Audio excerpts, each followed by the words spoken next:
And here we are for the first ever live session. Just sat down. Uh-oh. Uh-oh. Oh no, I'm just now picturing the like almost entire episode long bit from C-Lab. Uh-oh. Uh-oh. Uh-oh, stinky. Uh-oh, duty. How y'all doing today? I'm doing Also good for good. players. How are my players doing? You know? Well, I was talking without pushing to talk, so that might tell you a little bit about how I'm doing. Amazing. That's what that sounds like.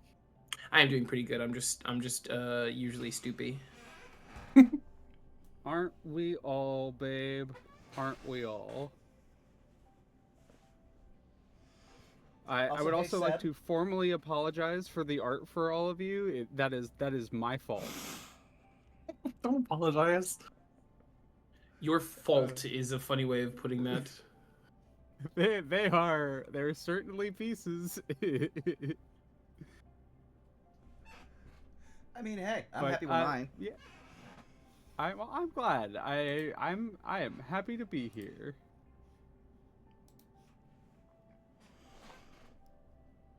But yeah. Yeah.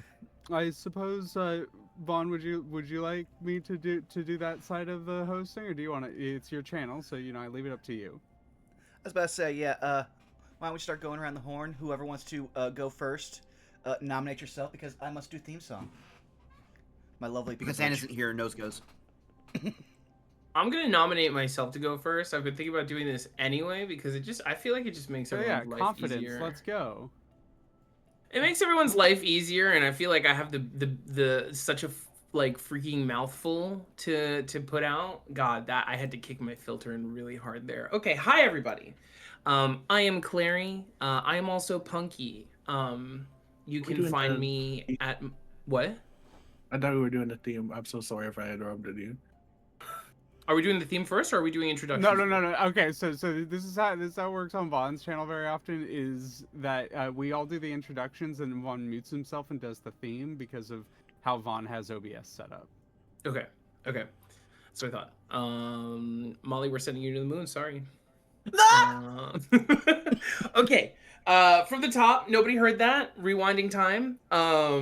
Hey everybody, it's me, Leon S. Kennedy. I'm just kidding. That's a little joke. I'm Clary.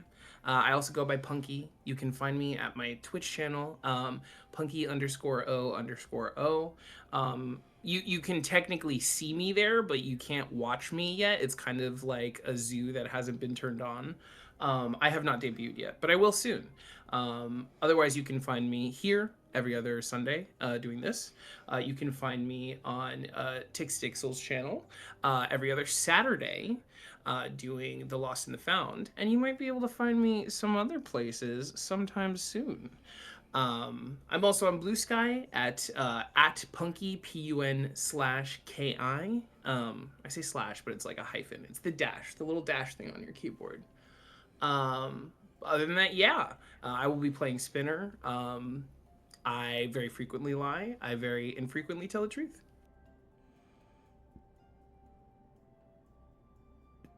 That's it for me. Yeah, thank you.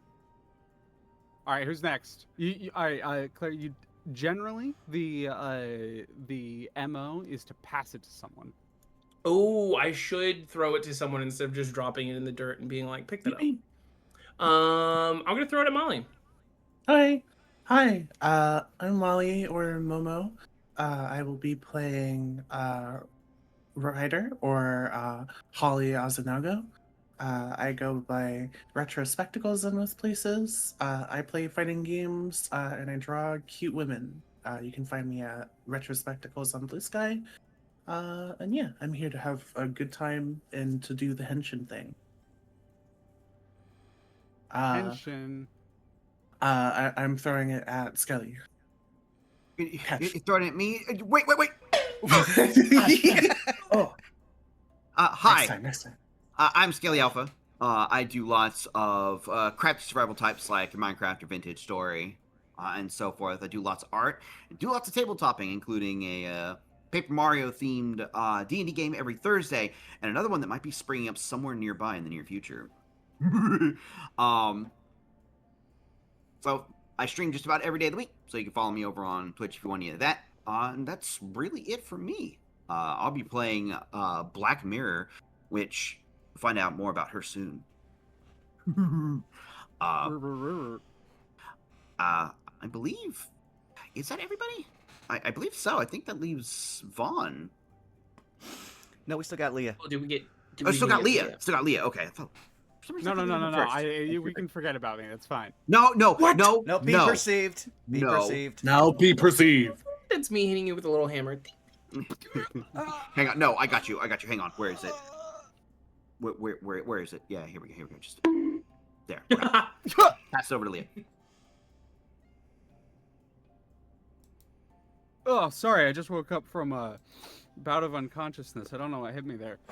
Hi, I'm Leah. I'm at Amusing Thalia. You can find me at Blue Sky or Twitch with, that handle at Amusing Thalia. I do post when I do things and try to post my art and stuff on there. Mondays, my channel. Tuesdays, Nowhere for Now. Wednesdays with Gaius Ghost Paws. Thursdays, my channel at Amusing Thalia. Fridays at Distortion Devil, where I run Cazador's Guide to the Cosmos, and then Sundays back here, either for this or Those Who Wander. And anything that I do will be uploaded to YouTube. Either this will be uploaded to Burnout Vaughn's channel, Pristine Suits, which is the other superhero campaign on my channel, that will be uploaded to my YouTube at Amusing Thalia. And finally, lastly but certainly not leastly, Connor McKinley, all the Cazador's Guides are uploaded to Devils and Dice Rolls. So I am doing a lot of things. I need to find a way to truncate my introduction in some way. Fuck me. Vaughn, go ahead.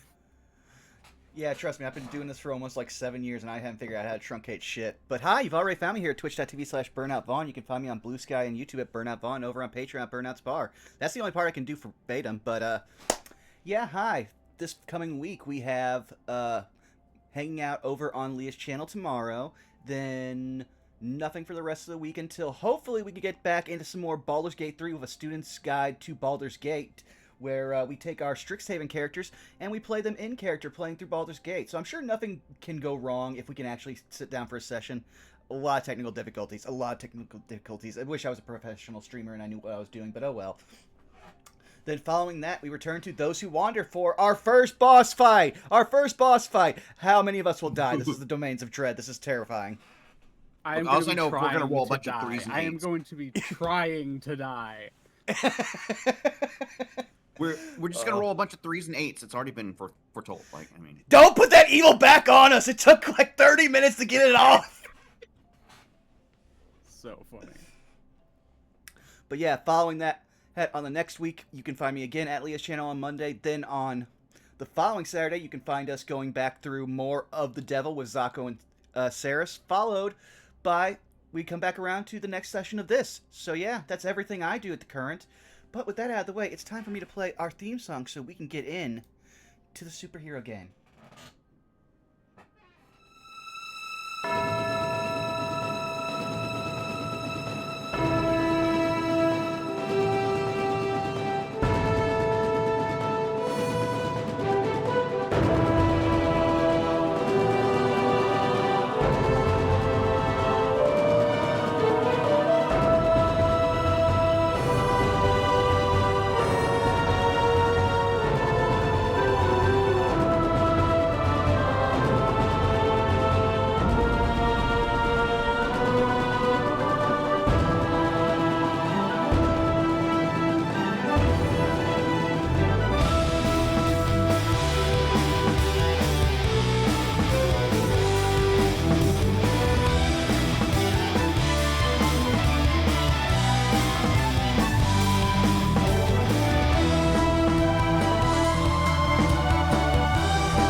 Hello. Hello. Hello. We return. We're back to it. Yes. I think without really any last little wrap ups, we're gonna get right into it. Let me swap this over really quick. I think this is the music I want. Yeah, this is the music I want. As our TV screen clicks on, we see the kind of fuzz of a screen like finding its image, and we see a news reporter on screen. It has like a little info blurb at the bottom, like telling you who the news reporter is, and says Ale Adebayo, and she just kind of hello, everyone. Welcome to the afternoon news report with Ali Adebayo. We have a lot of things to report on here today. With the recent events in the city, we have it is a little bit of a shadow cast over our lovely district here. With the fall of Ricochet, we have and the sermon and service afterwards being attacked by what seems to be the return of said Ricochet and other villains such as Magnitude, which was thought to be put down, has cast a little bit of a damper on the city. Now, tomorrow, the vote will be finally cast and put in about who will be the replacement for the premier hero in the area. But until then, several other events in the city have still happened. There has been an interdimensional rift you can see behind me, and it kind of like does a little bit of a camera zoom on the rift. You can see behind me here, it was seemingly came into existence yesterday during a S.U.I.T.S testing. You can see here on the screen, and there's a little bit of, it kind of transitions to another image. You can see here that there was some sort of scuffle happening, and you can kind of see silhouettes of like the big creature attacking on the testing area. And afterwards, you can see, and during the scuffle, you can see one of the heroes, a hero by the name of Carbon Rider, get knocked all the way into the city. While there was some structural damage, no reported deaths and major injuries have been made, so we can hope that most everyone is okay as a result of that. But here on the image here, you can see that immediately after the attack, they go rushing right back onto the island. This has put the hero Carbon Rider in one of the top spots for the upcoming premier hero position, and we will be finding out whether or not they succeed on that endeavor tomorrow. With the last bit of hero news that we have for you today is there was an attack on the S.U.I.T.S Independent Research Facility, specifically by whatever this new organization that has arrived ever since yesterday in the dimensional rift. It's been a little bit. It's kind of almost like she's not wanting to read off of a teleprompter. I'm not gonna. Okay. It's been a bit harrowing for the people of the city as we've been dealing with an organization by the name of the IDNI, as it has officially been identified as, and with S.U.I.T.S looking to potentially investigate and solve whatever this new potential invasion from another dimension is. We can only wait and see what they will succeed on. And now, Tom with the weather. And we're going to kind of zoom out of the screen, and I want to see a quick little vignette of Holly, aka Ryder. I want to see your apartment. How's your apartment looking after yesterday?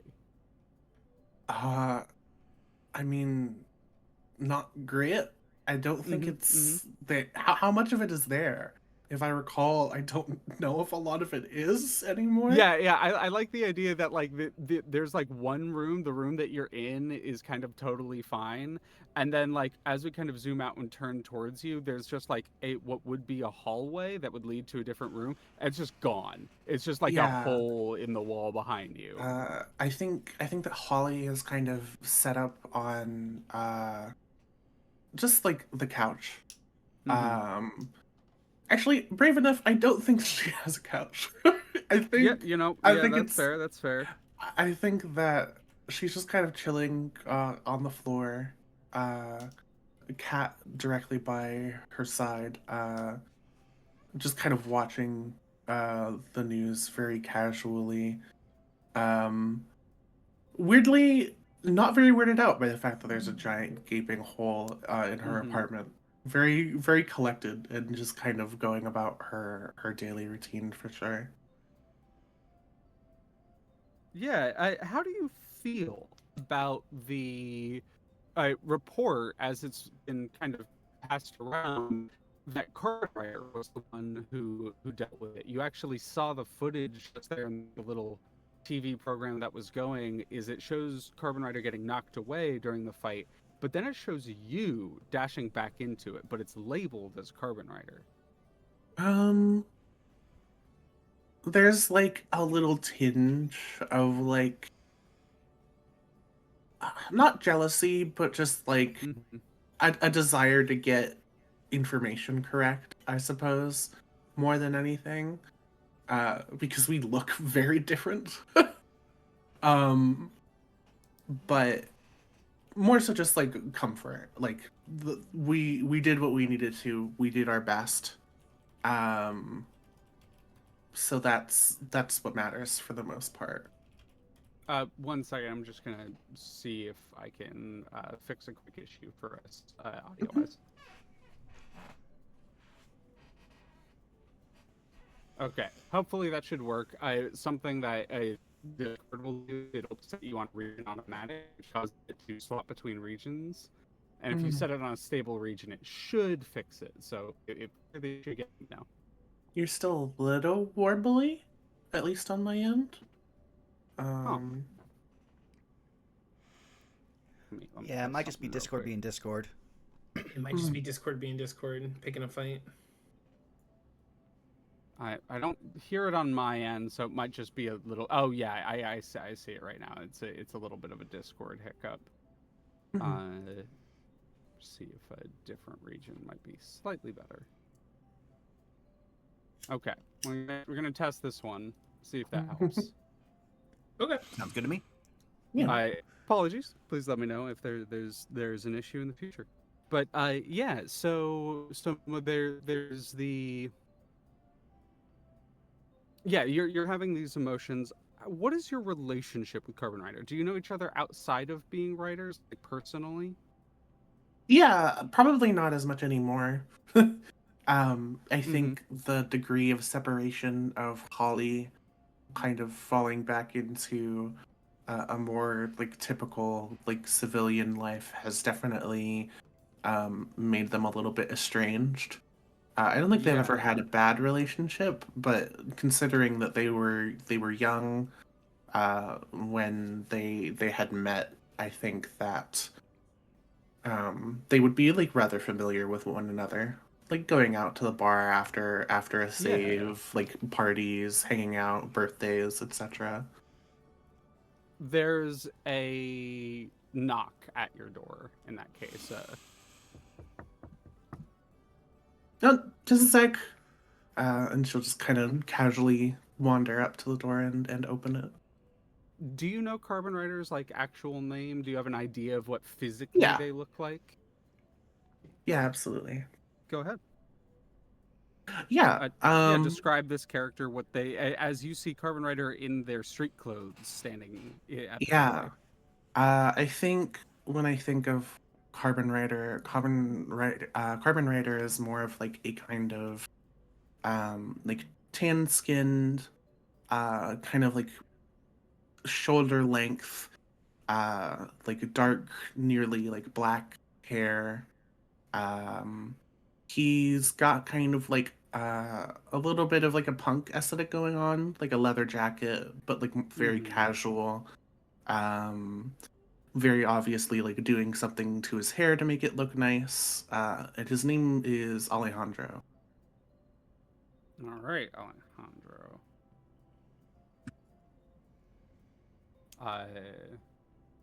Really quick check something. Oh, my brain just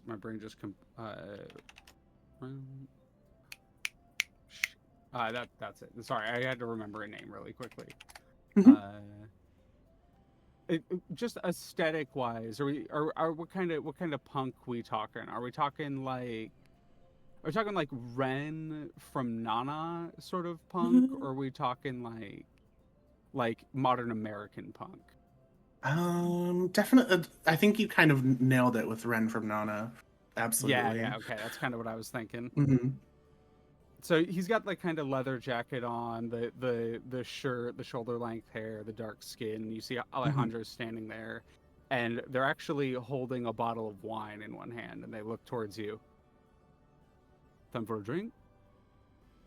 Uh, sure. I'm gonna like look at my phone and see what time it is. Oh, it's definitely before 5, that's for sure. Yep, 5 o'clock somewhere. Sure. I'll It'll just be kind of 5 o'clock gesture. across the pond. Yeah, let's grab a drink. And kind of sits down and like looks at the TV. And I think there's another like flash of like showing the them on screen getting like knocked away and then like dashing back in. And it's treated as a heroic moment, like getting knocked away and immediately going back into the fight. But you just see him wince. Like, well, I suppose you already know what I came here to talk to you about. Uh, I mean, yeah, I guess so. But what about it did you want to talk about? Well, a couple of things. I was discussing the whole situation with the suits kind of hey, upper council members. I don't know. How well do you know how the suits infrastructure works? Um, decently. I say decently. Like I don't pay attention to everything as much as I can from the outside in. Kind of nods. I don't love working with them, but I can help more people if I use their resources to let me know where to go. That's one way to go about it for sure. But nonetheless, I was approached. I'm supposed to be acting like that was me. There's a little bit of a need to know basis as for what happened there on the island during the test, and Suits is being a little dodgy about telling people about what's going on. I don't exactly love it, but this is what it is, and we don't really get a choice. I could come out, but it would disrepute Suits, and I assume whatever reason they're not telling people, there's an actual reason for it. But after telling me to kind of uh, take the publicity from behind it, it wasn't really too much of a choice. I was also given this. I'm supposed to be.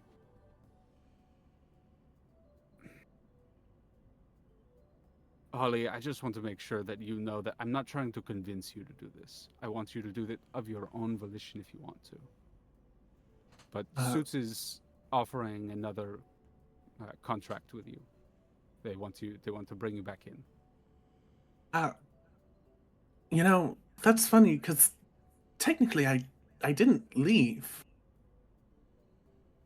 And that's kind of that's what I told them, and they said that they want to renegotiate the terms of the contract. Uh, you know, I'd usually be accustomed to say no, but if if there's anything that I need right now, it's a better place to stay, and we could probably at the least offer that with all that they have. Kind of nods, looks around. Well, I can't say where you're gonna be headed is better per se. I don't know exactly. You'll likely be put up in Suits housing if you want an extra place. I'll be a touchstone for you if you need help while you're on this. If you need anything, you feel free to contact me. Okay? You have my number, yeah? Yeah, it's still the same, right? Yeah. I haven't changed it. Kind of like runs his hands through his hair, leans back. And he's already kind of made his way to the kitchen. I assume you know each other well enough that he's like finds the glasses and Yeah, begins pouring. absolutely. comes back and sits one down and just downs it and then sets the wine glass down. I'll like very casually sip mine in contrast to him just Yeah, downing it. you know this is part of like his that he is that kind of blonde blazer extreme sort of constitution.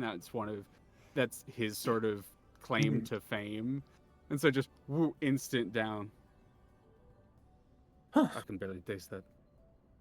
Yeah, I figured knowing how much I've seen you take down before. Well, I think it's rude to open a bottle and not have a sip, but the rest of it's yours. Oh, thank you. But here's the letter, and kind of reaches in, and there's a like crumpled, folded, like official suits letter. It kind of reaches into the jacket, sets it on the table. There's the letter. There's supposedly a meeting this evening. It's kind of rare to have a meeting at the Suits HQ in the evening, but you know, it is what it is. Did you get hit by a truck on the way here? Why is it all crumpled? Oh, I just put it in my jacket, but my jacket was under the suit when I dashed over here. So Yeah, that'll do it. got kind of smushed a little bit. She'll just kind of chuckle and take another sip. I take it you know everything that happened there, then, yeah? How big this Yeah, is now? I was given a little bit of the rundown. This new organization that's arrived in, well, I guess I should say our plane of existence.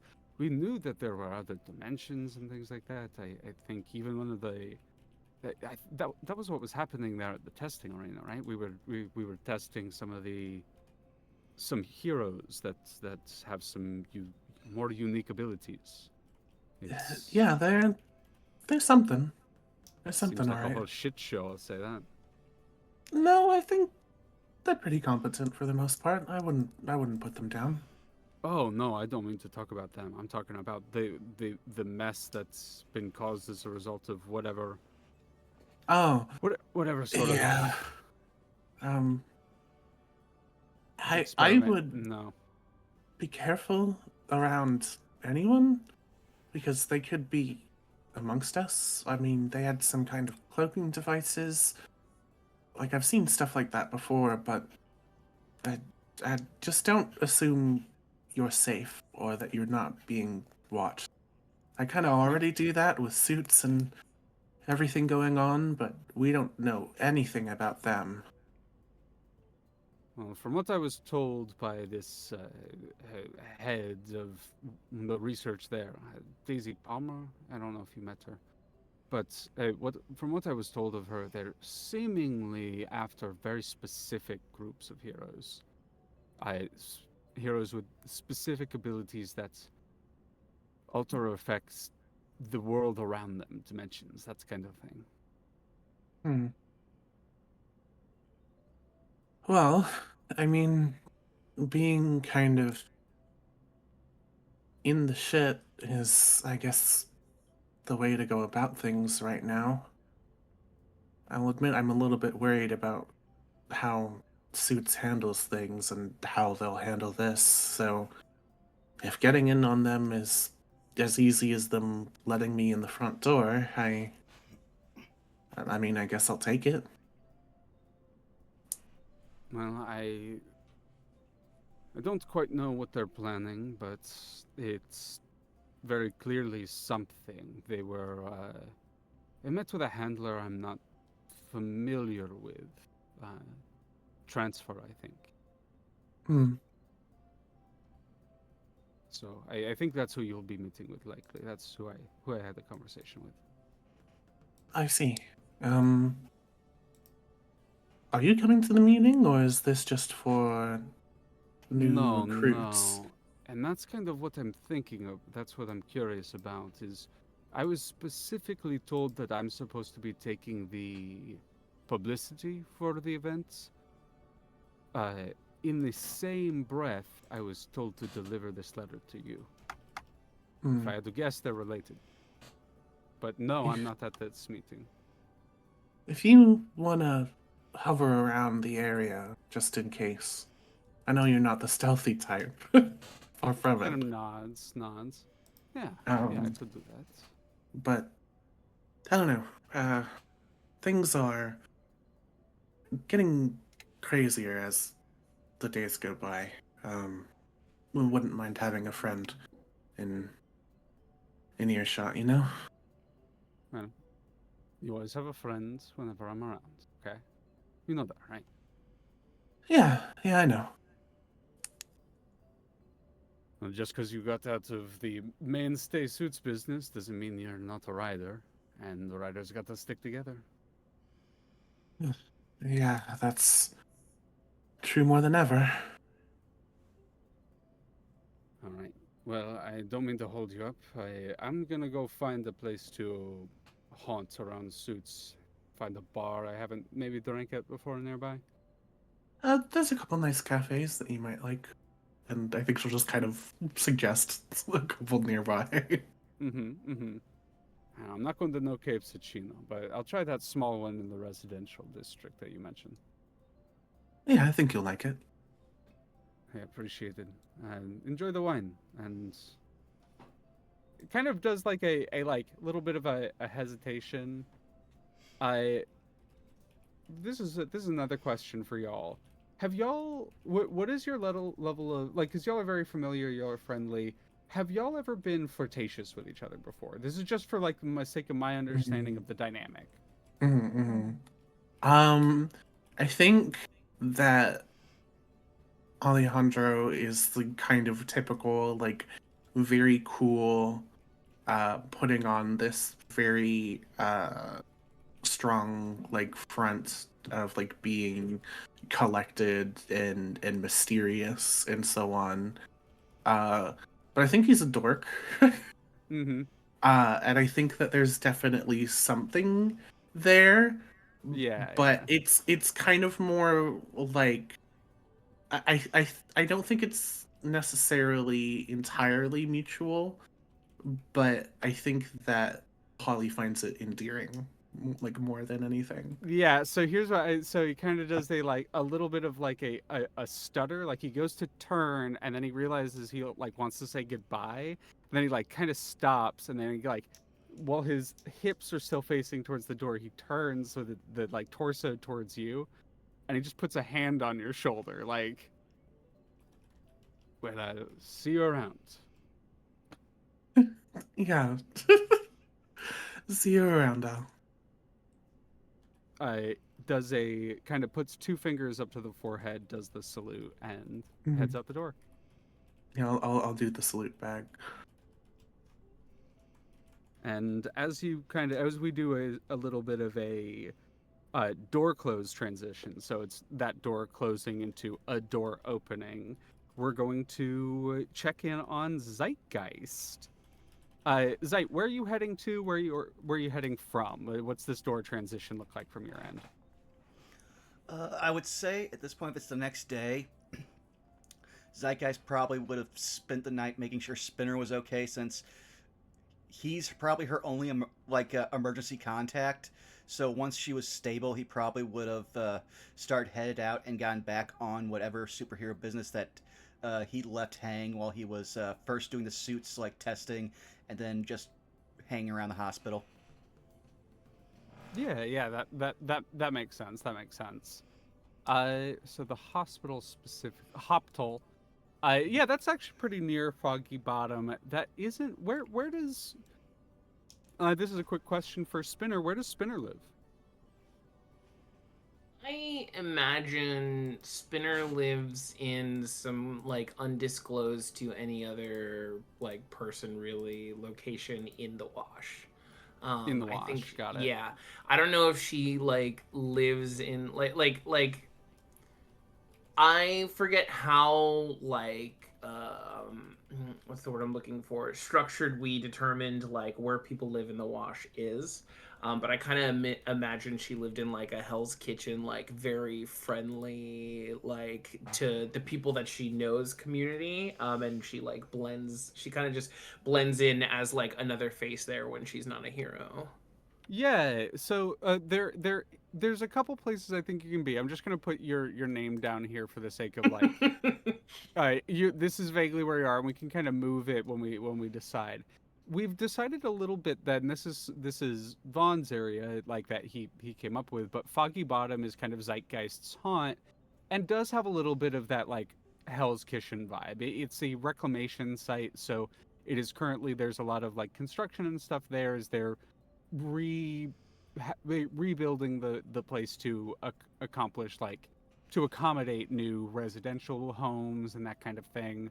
There's a whole like process going through the ACAB to like, you know, report your or purport your business and try to get it built and that kind of thing. It's a whole like how much good to the community it does, you know, all that sort of stuff. So that is an option there. That's sort of like a place that is being fixed up and renovated.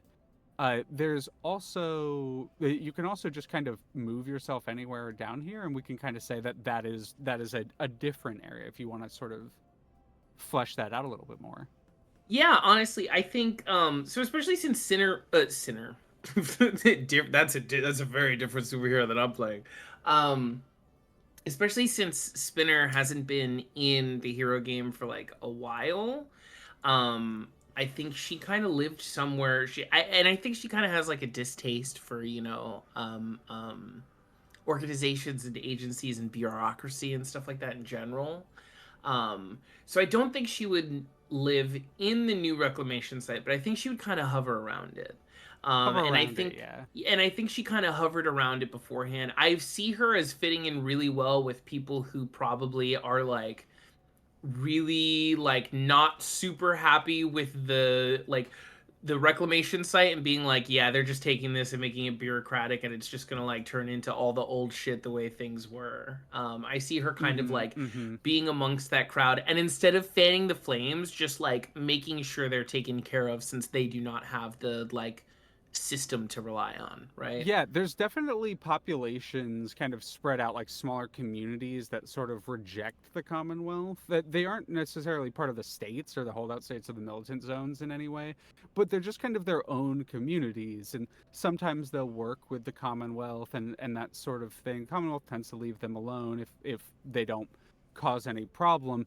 But I definitely see like, you know, communities that are on the borderline of suits jurisdiction having that sort of mindset because they still have a little bit of the protection of suits like superheroes or come, it's right on the border, but also at the same time there's a lot more freedom there. You don't have to go through the bureaucracy of an organized commonwealth to get things done. The negative that comes with suits and with the ACAB is that while they are community built and community oriented, it is about the community. And so individual needs do sometimes get ignored.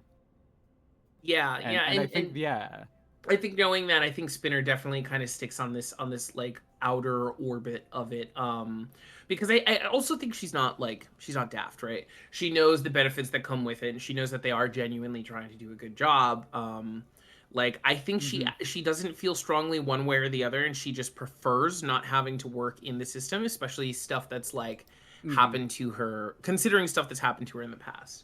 So I think she lives in like, yeah, a small community of like, or not small, like medium-sized community of like tight-knit people. Like she's kind of like a friendly face around the community, but nobody knows her as Spinner. They all know Yeah, yeah, her yeah. by her personal alias, like her civvy life. And some of them might Yeah. even know that she has powers because she'll just use them to be handy, but none of them like know that she's Spinner or know of Spinner. Yeah, absolutely. I think that makes a lot of sense. So I think we see I I think you were out of the hospital pretty quickly. I think you were discharged pretty quickly. You were injured, but you know, superhero injuries and that sort of thing. So I think we see Zeitgeist. I think this makes a lot of sense. And Zeitgeist, you can correct me if I'm wrong if you feel like this is an inaccurate, or if you feel like this is inaccurate. But I think we see just a little a hint of Spinner's apartment as Zeitgeist is heading out into the hallway as there's a as you're getting a phone call, Zeitgeist. And you can correct me if you don't feel like that makes sense, but based on everything y'all have said, that's kind of the scene that seems to be crafted there. I think we would definitely live in different parts, mostly because I think we established at one point that we don't I know don't where think whichever you're living. I lives. think you were Yeah. dropping Spinner Oh. off. Was the idea, because you said you were kind Okay. of visiting and taking care of Spinner, and you were there. You were her emergency contact. So that's kind of the logic. That's why I suggested that, is Oh, because yeah. I kind of assumed that you were dropping her off and you're leaving the Oh. apartment right now with a phone call. But if Okay, that doesn't no, sound right, feel free to correct. I think I have a I I think- think I have a good median for that, which would be I think Spinner probably has a like set point where they leave and meet up, which is just far enough for Yes. them to get to their apartment and far enough that Zeitgeist can't see it in the sight line. Yeah, that makes a lot of sense. So is it like a street corner or a cafe? Is it a Cafe probably. I think there's cafe, probably like probably? a little. There's probably like a little like comfy like cafe / bakery that Spinner really likes. That I'm gonna go with bakery. There we have a ton of cafes, so Cafes, far yeah. on the on the map. So I'm just gonna throw in a little bakery. There's a really nice bakery where she gets like just a fresh baked loaf of Italian bread, I imagine. Sometimes she splits it with Zeit, and Zeit's like, "You eat this shit without anything on it?" She's like, "Hell yeah." I'm gonna put it right here, and it's gonna be right on the border of Foggy Bottom. Do you have a name for it? Do you have an idea of what this cafe would be named? I was trying to think of a pun of like a dough starter. A dough starter, like Yeah, a, starting beginnings or something like that. My first thought was get that bread. Yeah. Get that bread is perfect. Actually, Oh, that's bread. perfect. That's actually perfect. Fuck everything I said. Hell yeah. Get that bread. All right. Now we have a bakery called Get That Bread in the city. Amazing. The sign. Literally, there's a sign that says like LGTB, and everybody like looks at it and they're like, they got the abbreviation wrong, and they're like, no, that's the bakery. Mm-hmm. That is amazing. All right, change layer and map. All right, it is officially added to the map. In that case, Zeit, are you like stepping out of the bakery to take the phone call? I would say yeah. Zeit probably like picked up an energy drink because he probably hasn't slept yet, and he's just like he hears the buzzing. He just taps the weird device on the side of his head and taps into like the phone signals. He's just like, yeah, hello, who's this? Hey, how you doing? Tony. As you hear the voice of Tony, come across the phone. Yeah, I would say Hey, Zeit it's would just kind of always good to smile hear and your start floating up. voice. Yeah. No, it's been a day. It's. Have there been any calls? How's my up and coming star doing? You know, and you can tell Tony's buttering you up. Tony, I love you. Perfect hype, man. It's been a hell of a 36 hours. I just need to know if there's any calls. Is Soup blowing us up? All right, I got some good news and I got some bad news for you. What do you want to hear first? Bad news first. Bad news first. All right. Well, it looks like you got some competition for the up-and-coming Prestige Hero. I know you were, or the Premier Hero for the South Suits District. I just gotta let you know that you got some stiff competition, right? Carbon Rider's been doing a lot of numbers ever since the whole Rift business, and I know what you told me, and I believe you. But the news has been running with the story that it was Carbon Rider who solved the days, that saved the problem, you know. Of course.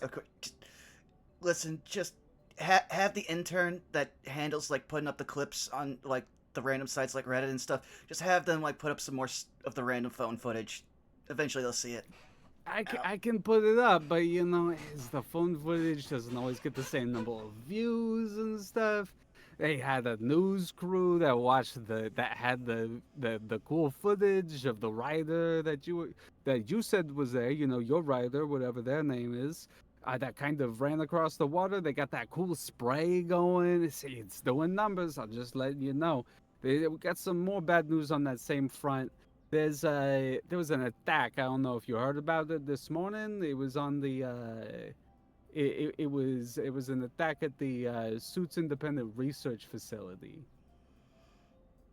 There's some sort of a group known as the I think they've been talking about them, the IDNI. I sort of attacked some research facility, and that's kind of what I'm calling about. But a group of heroes stepped in and kind of stopped them from making their way off for the stop them with, steal it. It looked like they were trying to take away one of the heroes there, a hero by the name of Liftoff. How do I put this? The heroes that stepped in, it was right across from the college, and there's a lot of footage of these heroes, stopping and kicking some ass on some, future cops and stuff. So they've been doing some real numbers as well. The good news, kind of, sort of, is that you're on the ballot. I got you on the ballot, so people can vote for you. Yeah, no, thank you, Tony. I love you. You're doing great work. You know what? I'm gonna take it as a small victory that this month has been so slow that aside from the weird buckethead fascists, the thing we've had the most deal with was the inventor. Okay, all right. What was the good news? I kind of on the inventor. Oh yeah. On that was kind of the good news. I got you on the ballot. There's a little bit of a taster. But the other good news, I got two things for you. One, that hero by the name of Liftoff. I wanted to have a meeting with you and another hero of some kind. You and that hero you work with a lot, Spinner. Oh, okay, great. Yep. Did he have a time? Did he have a place? Are you here to set it up? That's kind of what I'm calling about. I'm setting up scheduling for you. I got your schedule right here. I'm trying to figure out when's the best time. Okay. Say tomorrow, say noon. I have to go try to herd cats and get Spinner back out here to agree to something, okay? But I'll be there. I'll make sure. Don't worry about it, Tony. You're doing great work. Tomorrow noon, okay? I'm typing that in. I got one last thing for you. Is I know that you got that meeting tomorrow already. What we got to set up, but you have been called in. S.U.I.T.S has made an official request for you and that Spinner person. Do you know their gender, by the way? I don't actually know. The pronouns, she, her. As far as I know. I'll make sure that's written down on my notes. Sorry. They're not official. I've tried to get them to work for me. I've tried to be their agent. They don't want it. Yeah, she don't want it. Sorry. Yeah, no, don't worry. You weren't to know. That's kind of her whole thing is you weren't to know. So, I'll work on her. I don't think she'll sign up, but I think she'll at least go to the meeting. So, well, yeah, but small you victories. you have a meeting tonight. As soon as you can get there, it'll be so. Like I said, it's odd. There's never really a nighttime meeting. But she has been specifically requested. Whatever this handler is, specifically requested you two. Sorry, use twos. Okay, all right, and that's at which Suits building? As the main HQ. Okay. All right, I'll be there. Oh, sorry. So for the South Branch, not the Central Branch. Just to be clear. All right, South Branch HQ. Got it. All right. Okay, All Tony, right. you keep doing what you do. Hey, keep sparkling, keep shining. He'll just, without Tony being able to see, just gesture at his own, like, constantly fluctuating jacket of colors and symbols and just be like, I always do. Wait, you can't see what I just did. I just posed. I kind of figured. That's my boy. All right. I'll talk to you later. All right, bye. And he just clicks off the thing on the side of his head. And he does a quick look around to see how busy the street is around him. There are people around. How busy do you feel narratively would be most satisfying in this moment? I would say that's probably, like, what time of the day would you say it is? Like, midday, early morning? Yeah, I'd say it's midday. That's when the, news runs were going. I think it's a little bit after midday, because Carbon Rider, definitely an early drinker, not a, morning drinker. Okay. Well, then I would say, before going back in trying to hopefully catch Spinner, S.U.I.T would just fly himself over on top of Get That Bread for a second, make sure there's no eye lines on him, just throw his face in his hand, just go, okay, no. Gonna be a full 48. We can do Discord this. fucking ate that, and it was so perfect. It was so good. Yeah. Discord just fucking sucked that up. Just went. If there's one bit I love doing, it's screaming into my own hands for characters. But yeah, no, he's just rubbing the side of his face to be like, no, don't worry, gonna be a full 48. We can do this. We got techno-fascists. We got interdimensional monsters ripping the hole between. Someone might try to make me a premier hero. Okay, we can deal with it. Yep. All right, we're good. Takes a shot of his energy drink. Oh, all right. First Spinner. Oh, why is it always Spinner? Okay. And he'll hover back down and try to see if Spinner is still inside. Get that bread. What? And do we see Spinner there? How eagle-eyed are you, Zeitgeist? Like, how perceptive are you? I would say he's definitely he's somewhat perceptive, but more about noticing like stuff people do, less about noticing things around him. Then I'll leave it up to you whether or not you notice. There's someone inside just like drinking like bakeries sometimes sell like drinks and stuff. She's probably just drinking like a bottled iced tea or something. She's full civvy uniform. There's someone that just like looks at you and goes wide-eyed for a second and then plays it cool and then finishes a drink and then walks up and goes to the bathroom. And I don't know if you'd be able to put that together or not. I'm gonna say no because again, you wear a full face mask, so unless You so know there's what? I'm gonna actually pop in here, okay. and I'm gonna say that this is a move. This Okay. is Pierce. This is Pierce the Mask. Okay. So, Zeitgeist, I'm gonna have you roll Pierce the Mask. It's plus mundane. Okie dokie. And this is just a quick tip for anyone listening. We're playing the mask system, so it's based on the apocalypse. Moves will be fairly unique. You should be able to pick up on them as we play. A 7 hit. A 7 a hit. Okay, on a 7 to 9, ask 1. So I do think you get to ask one of the following questions in this moment. I think like this makes sense here.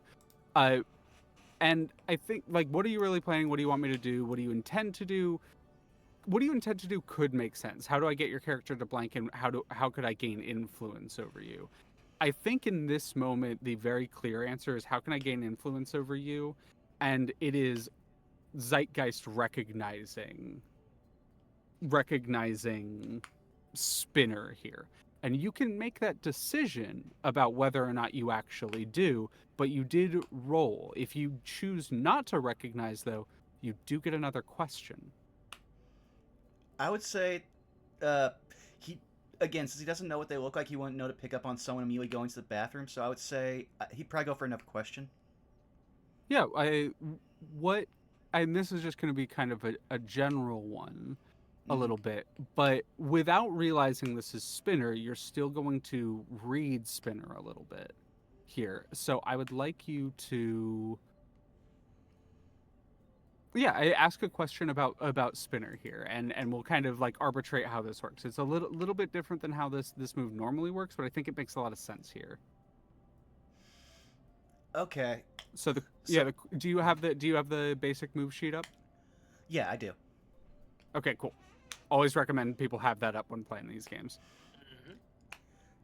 Right, what are you really planning? What do you want me to do? What do you intend to do? How could I get your character to blank? And we can kind of alter these a little bit, but Clary, I also want to touch base with you here, because if you have a suggestion about something that Zeit would potentially read here, like a hint for recognizing you in the future, maybe seeing a quirk or a unique flaw or something, or I do have one other suggestion, and that is maybe seeing like a weakness of yours, a barista or a cashier that you have not cashier because no money in the same sense, but like a service worker that you have a flirtationship with. I also leave this up to you because it is a conversation here. Yeah, I mean, just generally, I don't know if there would be anything specific that Zeit would be picking up on that would give like in my brain, the way this is working is less like Zeit is noticing something about like unmasked Spinner getting up and going to the bathroom, and it's more like thinking about Spinner. Zeit kind of stumbles upon a like revelation of some sort regarding any one of these questions, right? Mm-hmm. Um, if you wanted to tie it directly to the scene and things that are going on, I think if anything, Zeit would recognize that a lot of people would be like saying hi or like saying something to this person as they like walk away.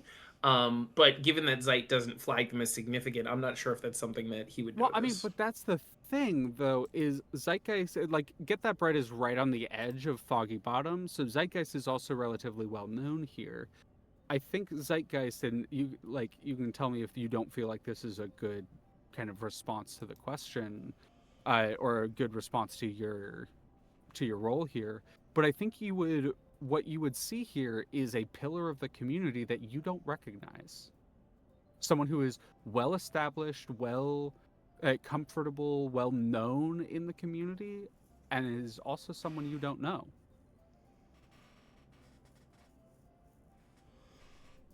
Hmm. I mean, that makes Well, sense to me. I think I got an idea of like something to happen, like less asking a question, but a good way for us to kind of move on here. Zeit would kind Yeah.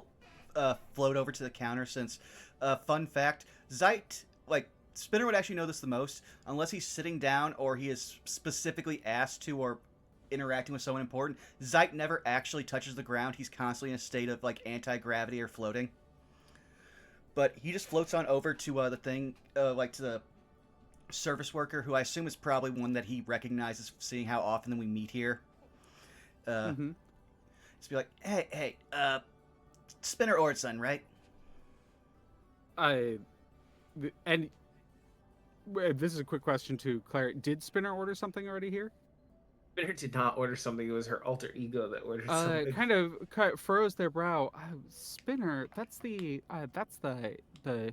other hero you come in with on occasion, right? Yeah, Spindly, older than me. No, I'm sorry, I haven't seen her yet today. Mm. All right. Well, considering the fact that he knows Spinner might be gone or might not be, he's like, he's gonna turn around. Okay, well, Spinner, if you're here, we've got a meeting tonight at like 7. You turn I'm gonna. around and she is like literally right behind you, and she goes, "I'm not fucking spindly, dude. What are you talking about?" You dress in What layers, am so I I just I'm assumed. sorry, scared, I but I'm lied. not like. I guess I have seen her. Hi. Can I get you something? No, I'm good, thank you. You out now. And she like she points at Zeit, and then she starts heading out. And then she like leans to the side and she like waves at the cashier and is like, "I hope you have a great day, by the way." Yeah, see you, Amber. Oh, sorry, I don't know why I said that. It just kind of came out. I see ya. And she just kind of like shrugs and turns around and like walks faster for the door. Like you could see that she was like looking down, writing something. So it was 100% like she heard your voice and responded to that, and then looked up and was like, "I'm Yeah. sorry, I don't know why I said that. You sound like someone I know. I'm so sorry about that." Yeah, no, I kind of get that a lot. I'm a Zeit meet me outside. Zeit, I hate you, and then she just teleports outside.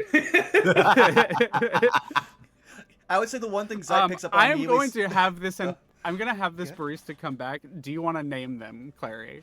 We can name them later, but Okay, yeah. I also think the barista should come back. Yeah, I would say that the one thing Zeit would actually clock, not noticing any of the stuff about Spinner's identity, but he would clock just like, huh, I'm actually growing on her. Okay. Just knowing how her powers work, and then just meets her outside, just like, okay, listen. I know I'm running on fumes. You got at least, like, what, 2 hours sleep at the hospital? She just kind of like looks down at her knee, which is still like braced up around her suit. She's like, "Man, yeah, what's up, man? You know, it's kind of dirty work leaving me here and then coming back. It's like, wait, you're not trying to snoop on me or some shit, right?" He's just going to give you the deadpan look. When have I Okay, ever... I figured you were. Yeah, I was about to say, when have I ever shown any interest in anything like you do outside of here? You said you don't want me to know, right? She like throws her hand up to her mouth and she goes, "I'm so insulted." And then she like pops up on the other side of you and she goes, "Why are you really here? What's going on?" I just got off the phone with Tony. Among many of the other things with the techno-fascists that are apparently looking for us, and he just points between the two of us. And then he just goes, they've already been busy, and apparently, not only do we have to meet with someone they tried to kidnap, like, not, like, 6 hours after they saw us, we had to meet with him tomorrow at noon, but, like, 7, 6, I don't know, they didn't give a time, just sometime tonight we have to meet up at the South headquarters for a meeting. Not ominous at all. She like froze her brow. Um, okay, hold on. So, slow down, slow down. So they tried to. I listen. I've been under. I'm still walking off a lot of pain meds. So they tried to kidnap somebody else. Yeah, some hero named Liftoff. He was working out of the research center. Yeah. Oh, great, another fucking nerd. Okay. Um, so they tried to kidnap another nerd. I mean, I knew we were gonna have to fucking deal with them sooner rather than later, but like, at least have some common courtesy. You know, I just blew my knee out going through a fucking interdimensional, whatever the hell that was.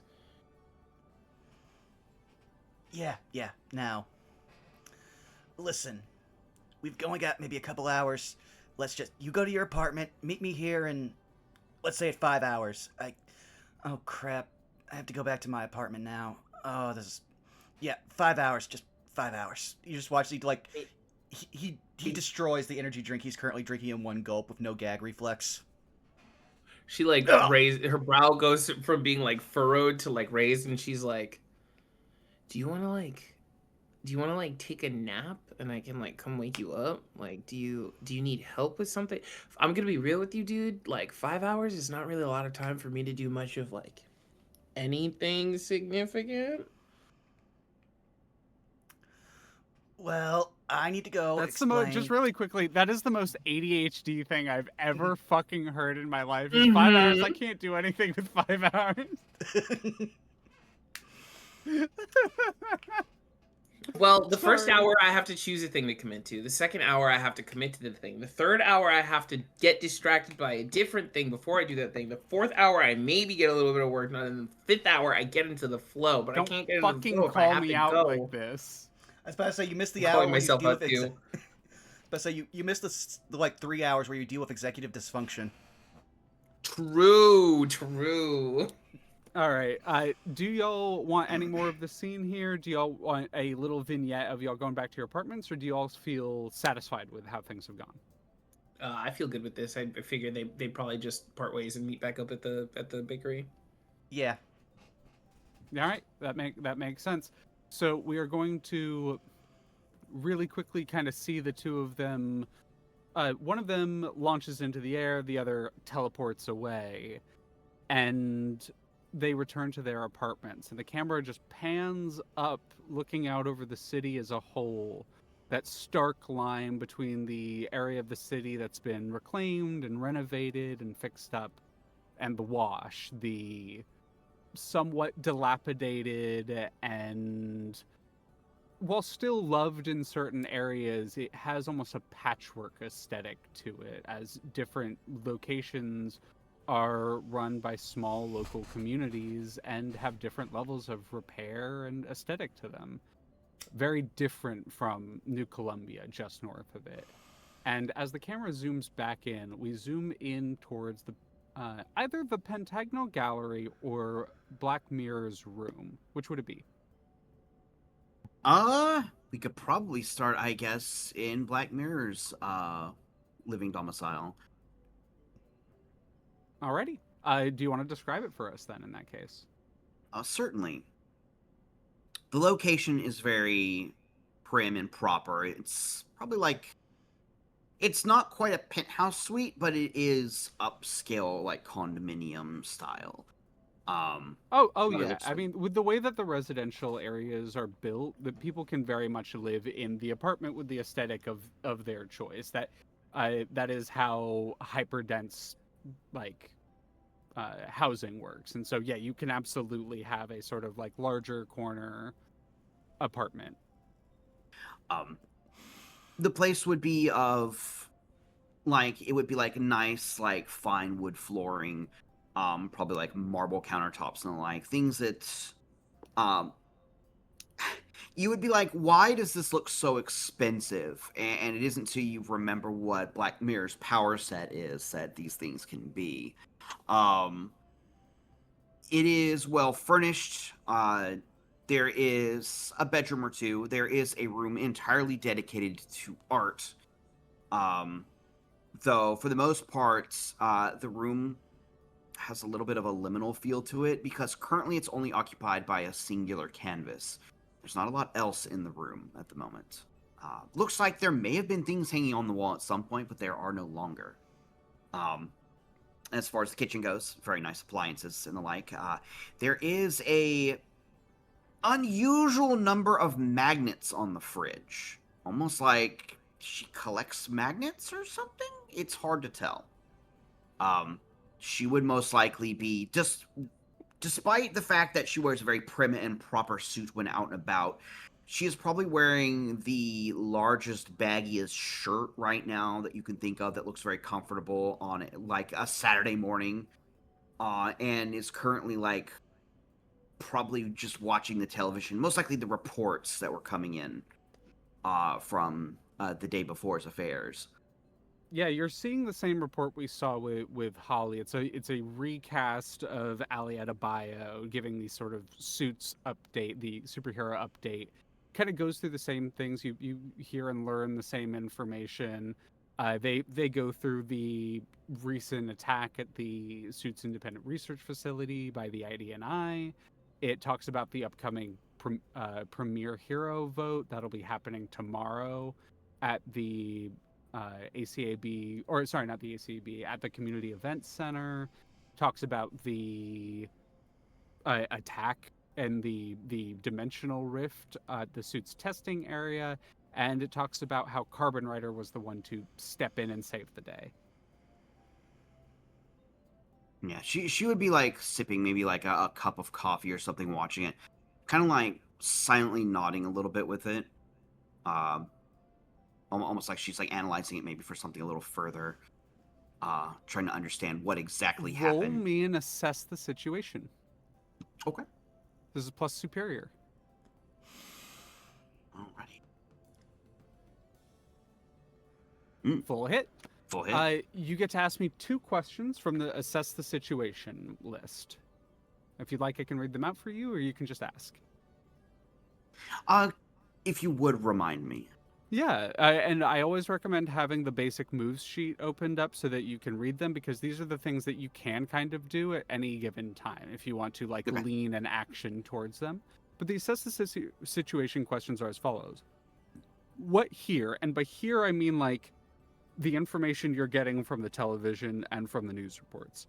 What here can I use to blank? And that's the sort of creative, open-ended option if you have like okay, this is the thing I'm looking for and none of the other questions really apply. You can, what here can I use to, and then insert that there. What here is the biggest threat? What here is in the greatest danger? Who here is most vulnerable to you?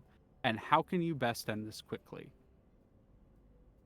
And you need to be specific about it. So, like, if you're like, okay, what is the biggest threat? It would be like, what among the potential threats to the city you read if there's a greatest danger in most at risk as a result of the situation. Does that kind of track? I missed a little bit of it due to some Discord roboting, but you did mention the ones that I did want to know about, so Okay, I did catch those.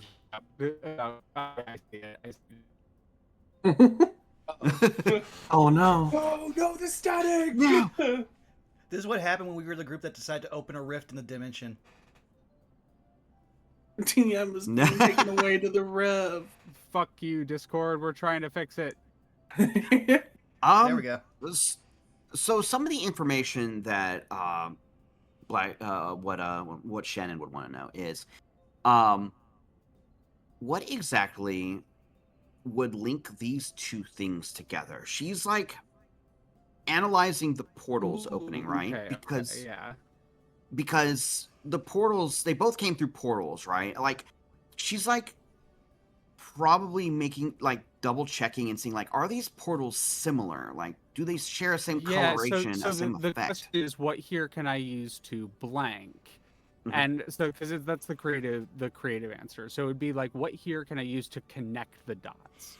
Is I think how that question would kind of. But this is your first question.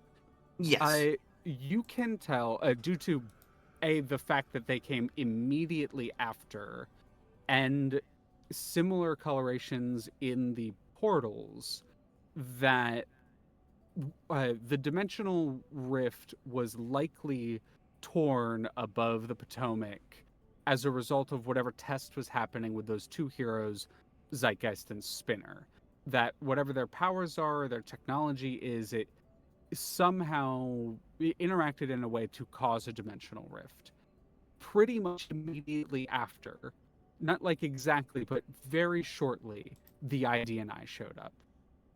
The way Okay. that you sort of interpret that is, and the way that they responded is they immediately were like, target located, went invisible. You get the sense that they came not just immediately in response to a dimensional rift opening up, but to threats to interdimensional travel.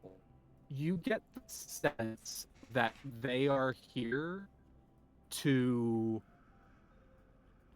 either, and you don't know this part, capture, contain, destroy, something in the along those lines, but they're here to do something to create rifts. You don't fully know right now. You can very clearly They're I, actively sabotaging I'm all attempts at yes, us trying to the get ID&I is actively information. sabotaging our information gathering. Okay, I'm gonna try to be. Oh, See it. I see it. Do it.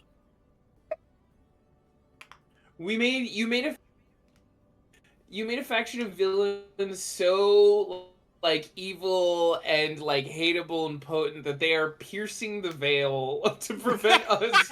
Yep. Yeah, that's exactly what's happening. We're trying our best. This is very much a Discord moment. Have you restarted Discord? Like killed it in Task Manager? Oh no, I can try that real quick. That might help. That might help. Discord can be a. Best say, if you want, we can take our break right here. Oh, that Yeah, might let's be take good a too. quick right here. Yeah. Sounds good. While I restart my Discord. Welcome, chat. And the information that you're looking for is how dare the ID&I do this? What Yeah, the no, it's really hell? interesting. Their critical weakness. Did you guys get all that? Their secret base location is Just fax machine noises. This reminds me when I was working on Dial-up something sounds. for someone else's stream where I had to go back, get every bit of something they said, type it up as a script, then have them record, then hand off to a friend to have them cut out every fifth word, so that way a corrupt message from the future could be played. Oh, that's awesome. There's little instances where I'm hearing it corrupt everyone else, and it's scaring me. Mm-hmm. It happened for None a of us second are there with Fawn, safe. and it happened for a second with Clary, and I'm like, no. We'll go back, Leah. Okay, if it happens again, we're gonna jump into the strong server and see if it's more stable on a channel server. I think we should preemptively do that because we're already getting a couple hiccups. Yeah. In the Yeah. call. All right, then yeah, let's go try that out. Let's go You try got that it. out.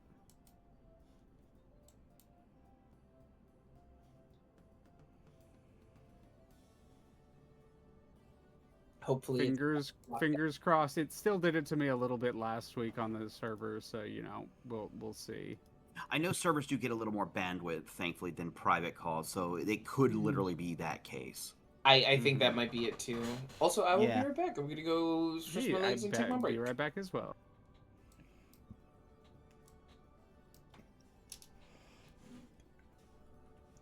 do.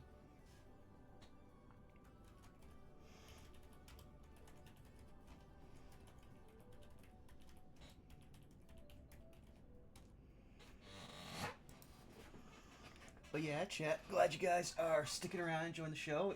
Notice a lot of people who are hanging out for this our first session.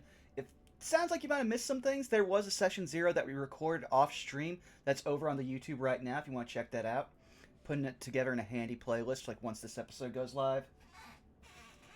And I might be talking with Lee about an idea I had off stream that might make things easier if you want to watch all the collective suits. But you know, that's a future thing.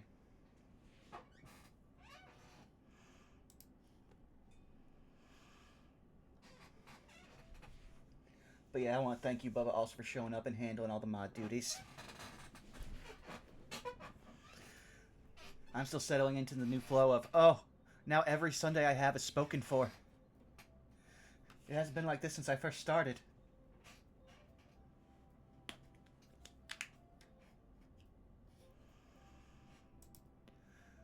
But yeah, we have this coming up, and something else that'll be starting possibly soon. Wink, wink, nudge, nudge. Keep a lookout on the blue sky for a other game that might be starting up here in the near future. Might be some familiar faces.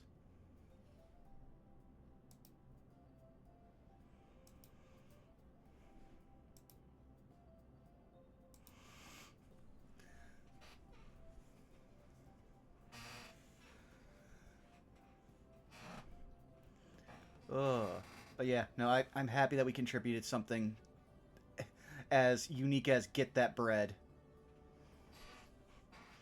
Nothing's gonna be able to fully top Hospital, but Get That Bread is up there.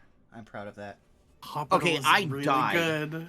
When you just like no cell sold Hospital in your sentence was Zeitgeist, I had to mute and I cackled. Listen, man, it's one of the few I powers love that. I have. love that. Not just you, Skelly. A decent amount of people thought that it was like a joke name, and then I talked to the person who put the name in, and they're like, "No, I want it to actually be named Hospital." And we talked about how it happened, and it is 100% the like Bodie McBoatface thing, where like it was a public vote to name it, and the public went, Hospital.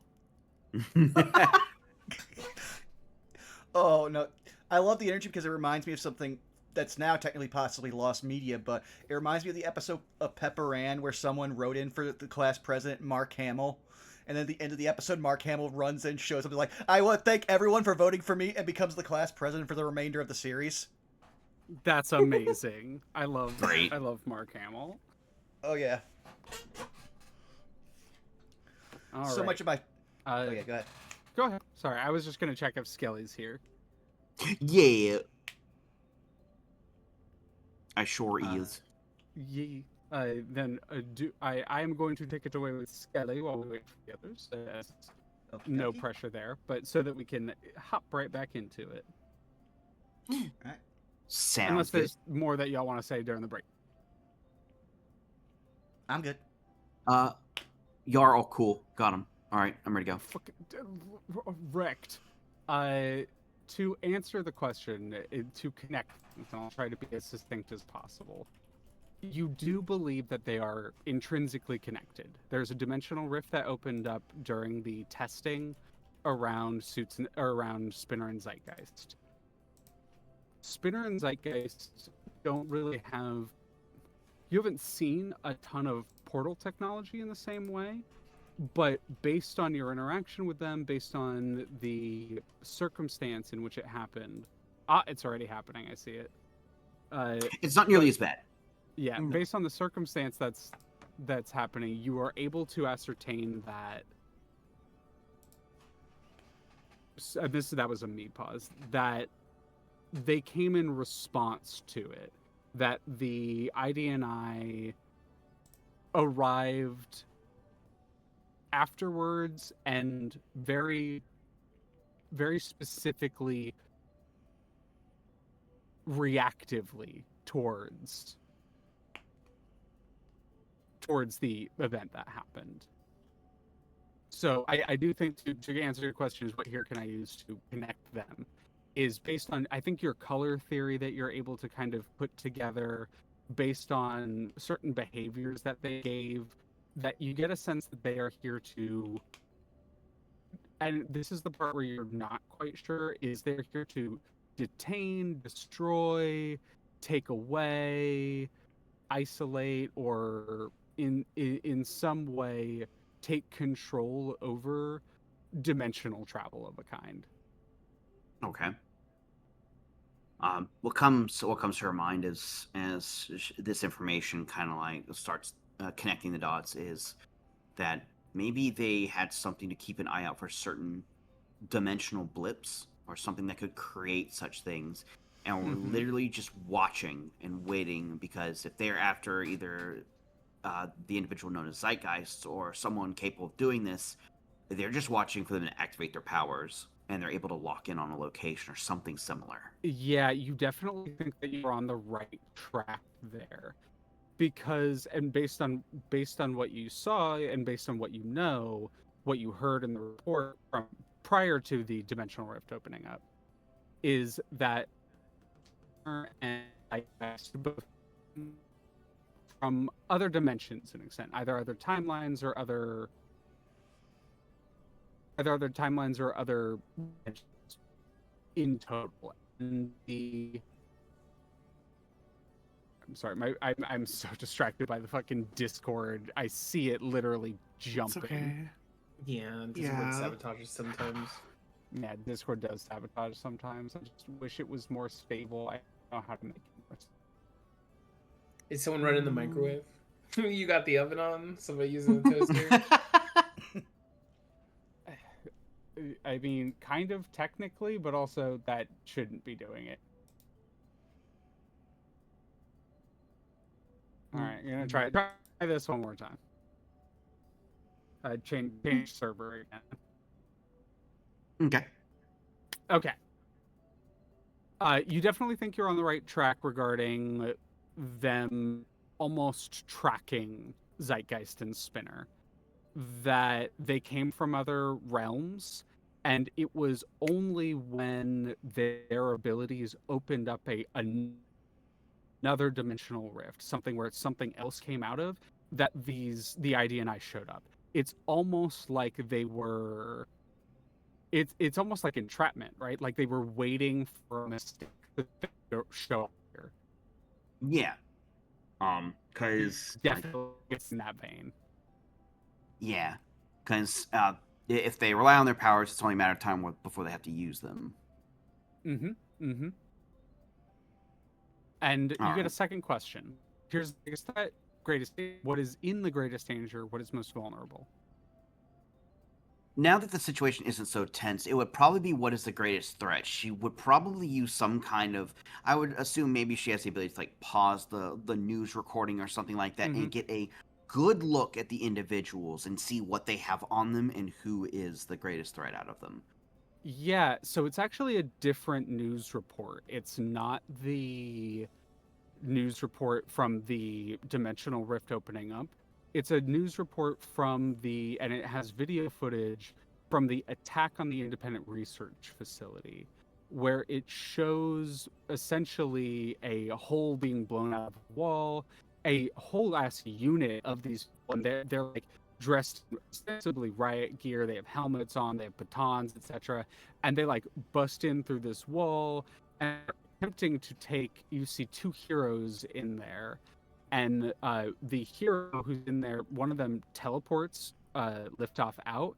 Three other heroes show up on the scene, and they like start kicking the ass of the various ID&I members. And you can very clearly tell that these heroes are pretty capable. They're working well together. There's a lot of cheering that's going on, and you get the sense that these are the heroes that have been like lauded on the reports a lot recently for their actions and efforts defending the city. And it's while you're watching this sort of news report, I'm going to give you two answers to this. The great danger to the city currently is likely not the ID&I, but it's also not something that you want to do or even have like a measure of something to deal with. But recently, there was an attack on the Heroes Memorial during the service for Ricochet, the hero that passed away, and whatever this Ricochet teaming up with their old nemesis, the memorial is labeled as probably the biggest threat. As you can pretty clearly tell that that's the biggest threat. But that's a premier hero issue. Like that's something that is not necessary. That's a little over your head. Not necessarily how that you and it's probably left to other heroes. But the greatest threat for you that you're able to assess with the IDNI is that while this whole battle is happening, while these heroes are kicking the ass, well, like the IDNI, you notice that kind of in the crowd, not like blending necessarily, but staying back, is someone in very similar attire. They have a stark white, like almost admiral looking military suit on. They have one of those like admiral military caps, like the navy caps on. That's really deep blue color. Bunch of like medals and other things that are strapped on. They stand out from the crowd. They blend in the sense that like, okay, the IDNI, but the colors match, and Okay. they're very highly decorated.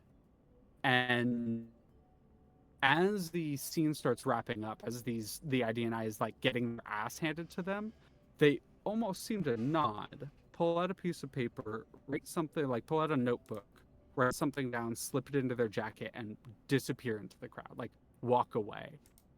Whoever that is directly related to the IDNI and is assessing the hero's strength in the area. Whoever that is, they are testing Suits like power and abilities, and whoever has that level of foresight, they're dangerous. And they kept their calm throughout it and just wrote Mhm, things down. It's almost like they expected the IDNI to lose here, and were just watching it happen.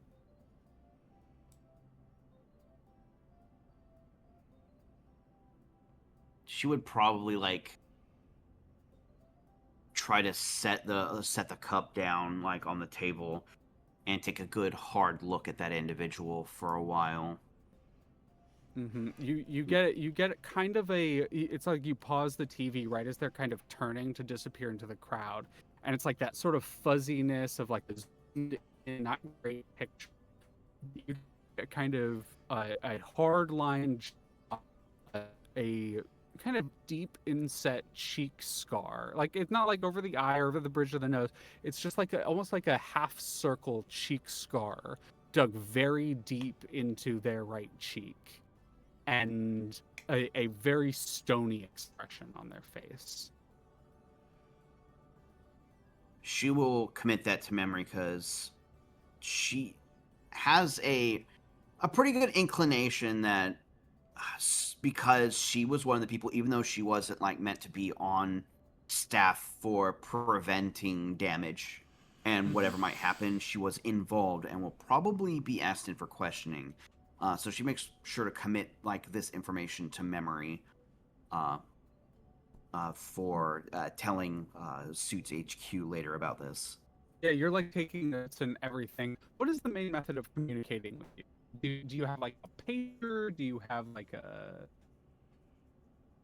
I would assume it would probably be some combination of pager and phone, if I were to take a guess. Yeah, there's a like at your waist of some sort of some sort of alert.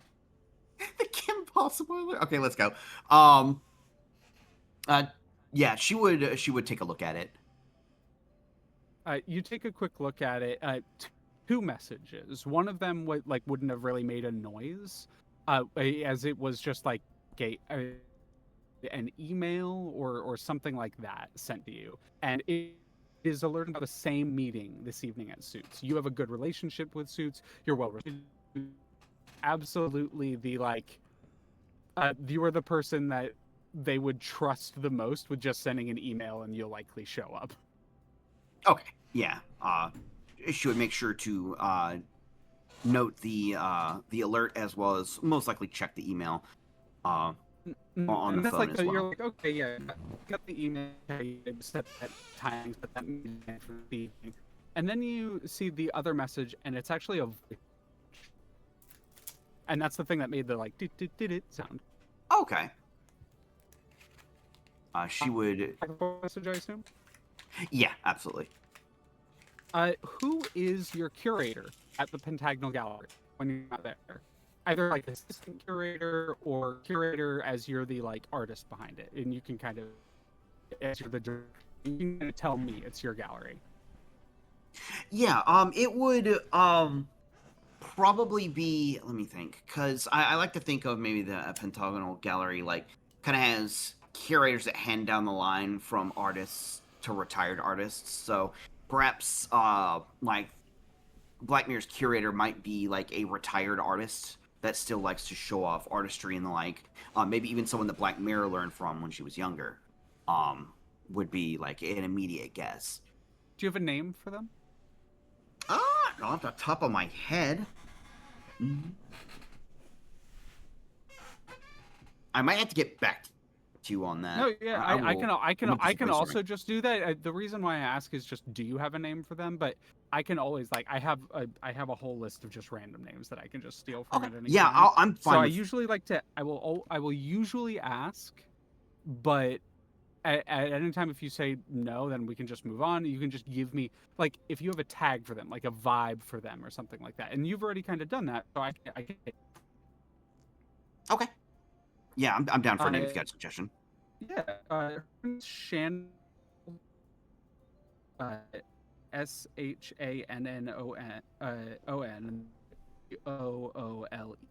Shannon Toole. Oh, we share the same name. Oh shit, let's go. I'm down.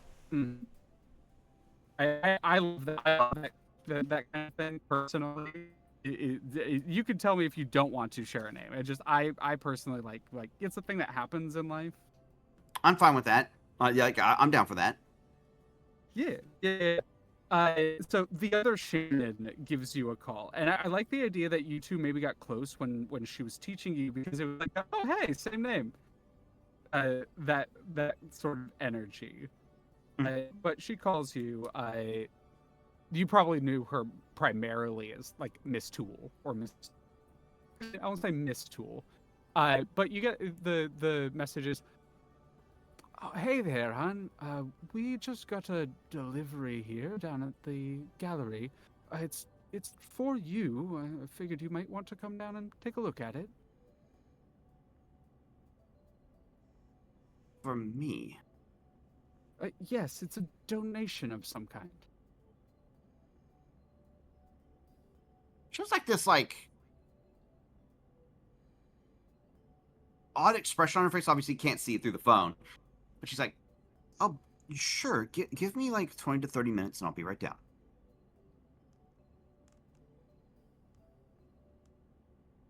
And yeah, she would obviously like cordially in the call, most likely, wishing them well. And she would go over to there's a very large bookshelf kind of like in the main study area. And of course, like almost like some like James Bond-esque stuff. Like one of the books is like flipped upside down and like a spot opens that kind of has like a clean press suit of hers and some of her gadgets ready to go. hell yeah. And she'd be like, well, I suppose it's time to go get ready in front of the public again. And she would go and get ready, obviously, and just suit up, essentially. Yeah, you suit up and make your way to the Pentagonal Gallery. When you arrive, you see like some people milling about. There's a purchase happening towards the front, quote unquote purchase. Someone is checking out a piece of art that they'd like for their home, and they're talking about the sort of exchange that would happen as a result of that. They're like, hey, I'd like to keep this, and there's the whole like rigmarole around that. We don't have to get into the economics of the system unless that becomes relevant.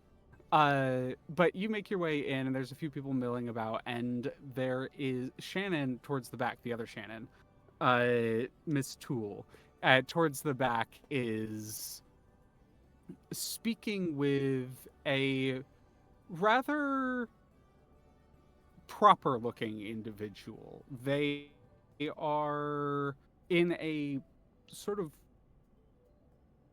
classic, it's a very interesting thing. They have a blazer on, but they have a blue collar, like a blue collar denim shirt on underneath that.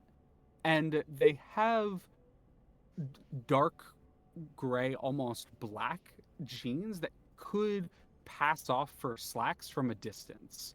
I like a nice belt, nice shoes. They look at a glance like really well put together, but you can tell everything they're wearing is very worker coded, is very sturdy and could handle itself to some use. And Shannon's talking to this individual. How active are you with the ACAB or the Association for Community Assistance in Banking? It's the sort of catch-all for the organization behind a lot of the community services. So EMTs, firefighting, the heroes that are the waste disposal services and sanitation facilities, that sort of vibe. How yeah.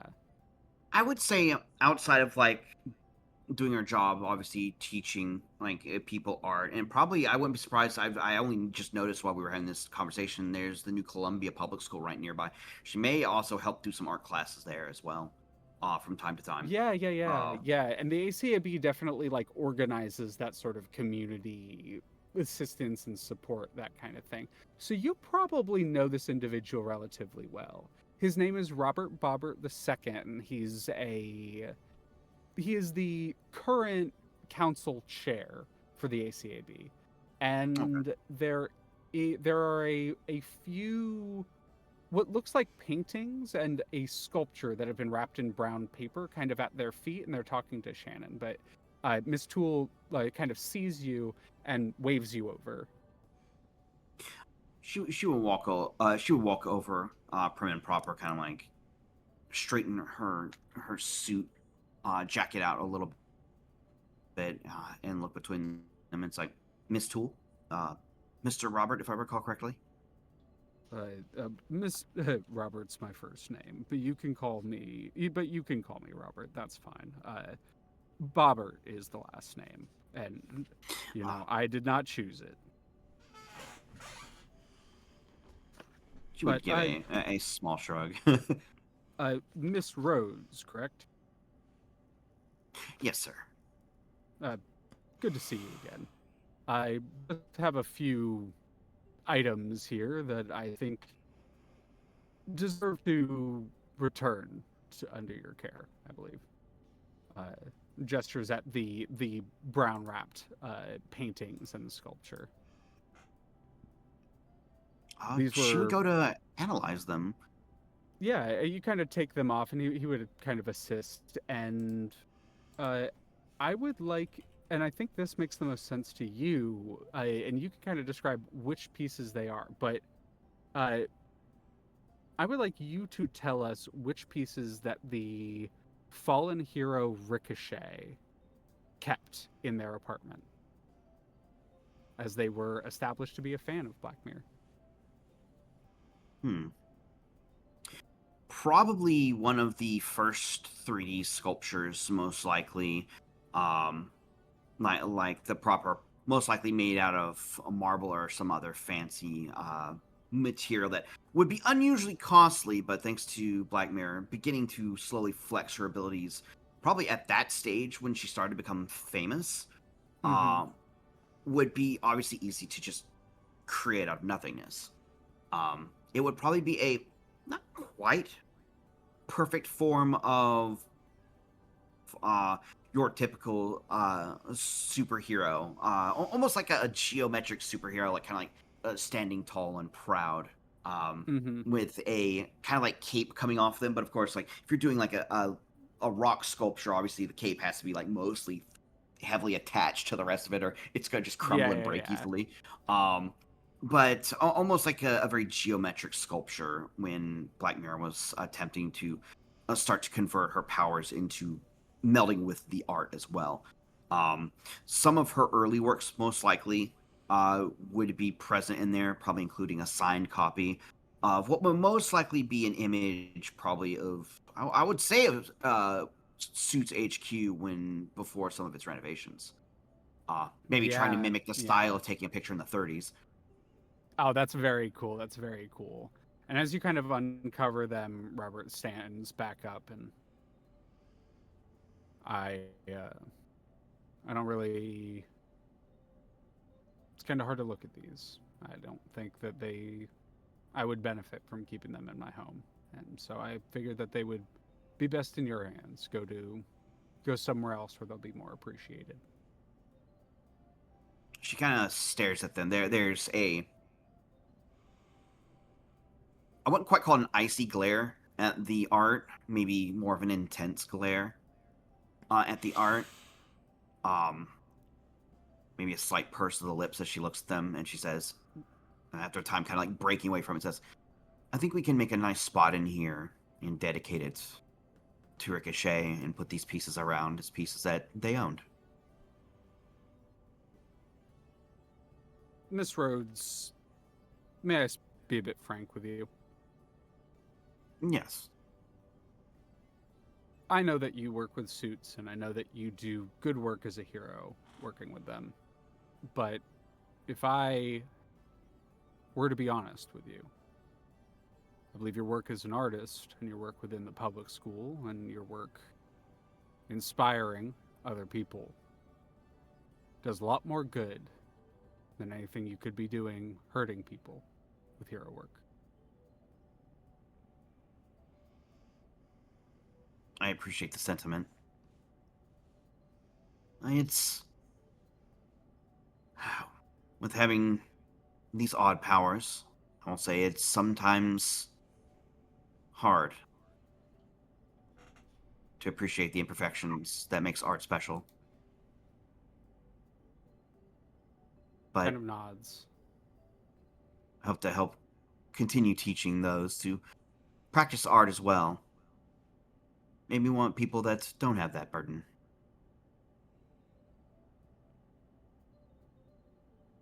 Well, I look forward to seeing your name on the roster for the art volunteers for the public school. Of course.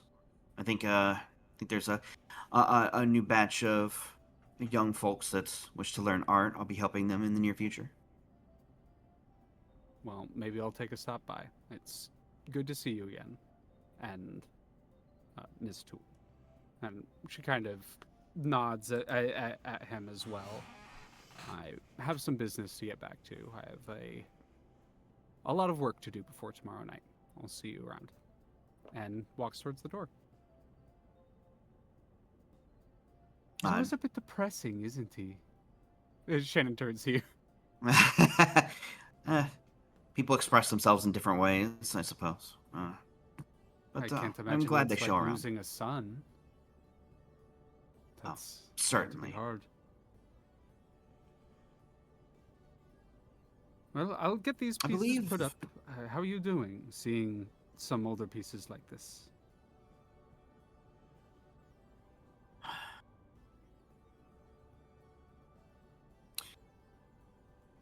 I'm sure you know this feeling too well. Looking back on your older pieces and seeing a myriad of things you could have done better. But I suppose it is a little nostalgic to see them. She kind of nods. But I won't hold you up. It sounds like you have some other business to attend to. Yeah, I've been invited to a particular meeting this evening at the headquarters regarding the incident recently.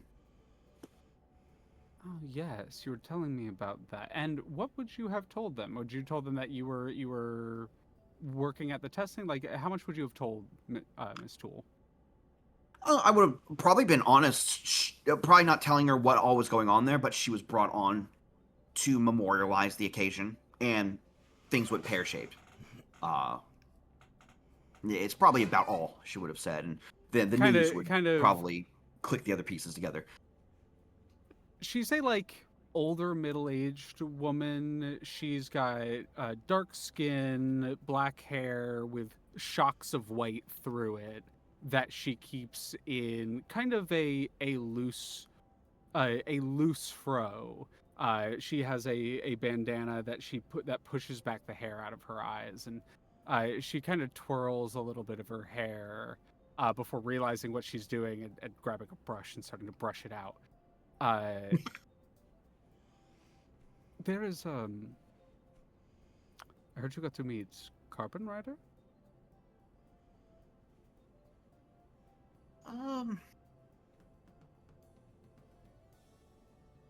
I wouldn't necessarily say meet per se. Close proximity and helped with the situation together is probably more appropriate.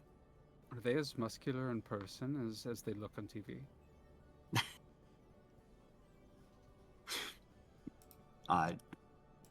With Black Mirror's typical stoic expression, kind of cracks their thumb, just kind of goes, I suppose so.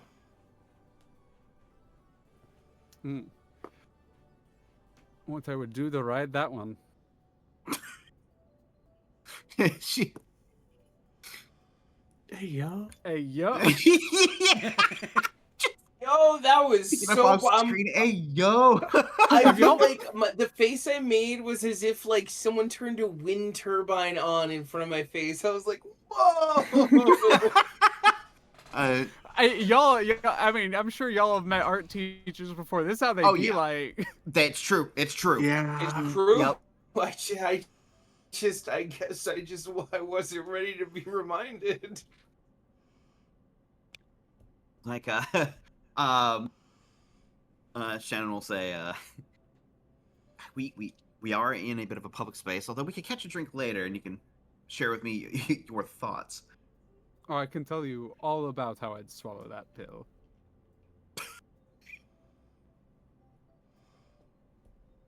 She's definitely giving you like a little bit of a shit-eating grin right now. Just like Shannon just goes and just starts moving the pain, just like shaking her head, but she's got a stupid smile on her face right now. There's a little bit of a like chuckle from her as she like grabs the some of the other sculptures as well, and you start moving them. And I think we're. Is there any more in that scene that you want to do, or does that feel good? I think that's a good pan away shot. Yeah, I'm down. That feels good. Yeah, we pan away, and we now open on the Suits HQ, a meeting room. Most of Suits is quiet and dark at the moment, except for the front entrance, a hallway, an elevator, and one of the meeting rooms. As there is still the nighttime crew, and they're still operating, but in the section where you all would be arriving, it would just be like that. And I actually have a little bit of an exercise that I've been doing in this that I would like to do with y'all. We are going to now make your handler together, the person who y'all will be interacting with quite a lot. That will be the sort of touchstone for you. I have one requirement for this handler. I have one hook for them, and this is something that I've kind of learned, is it's helpful to give a little bit of a starting hook so that y'all can build off of that. Clary, I'm not sorry. The requirement is that they're someone that Spinner would know from their previous hero team. Not they're from the hero team, but you would have known them. Oh. So, Clary, I'm going to let you start us off since it has the most direct connection to you. Grumble, grumble, grumble, grumble.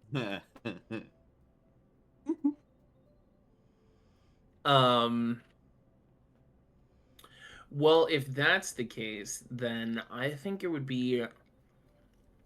think it would be someone older who commands a bit more respect.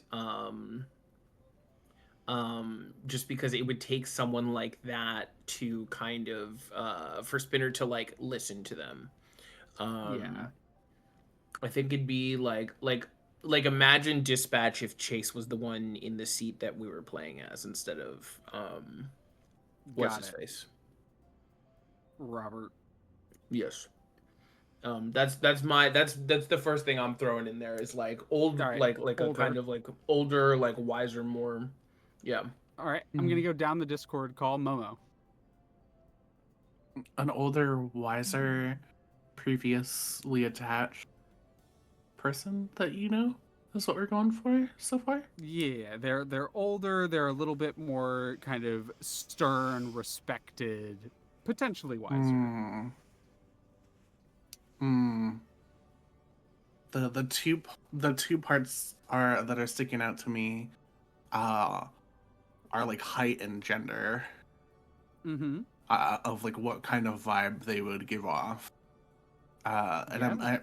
my brain's either leaning towards uh, like bigger in both like build and height, or like shorter and kind of skinny is kind of like where my brain is leaning towards the two. Yeah. Either extremely imposing or is imposing on aura alone. uh The Genkai Toguro effect. you said you said Genkai, and now it's Genkai, and that's it. Yeah, I put okay. my hands Got in it, the got air. it, got it. Yeah. I just want y'all to know the first thing I wrote down when we decided it's Genkai is bitch. That tracks. I'm not gonna lie, that fully tracks. Oh, I love Genkai. Size and Same, happiness. same, Size and same, Yu Hakusho. Same. Small. All right, going down the list, Skelly. All right. So, considering their temperament and how they act and how they command presence, this would mean that they would have to be rather high up, and this would also mean that they would require a very effective power. They're probably an ex-premier hero. Like, they're one of the few premier heroes who stopped being a premier hero due to retirement, not due to dying. Like, Which in and of itself is already like, oh. my brain, as we've been describing this person, the picture that's been like forming more and more in my head has been fucking Endeavor. Endeavor? Okay, yep.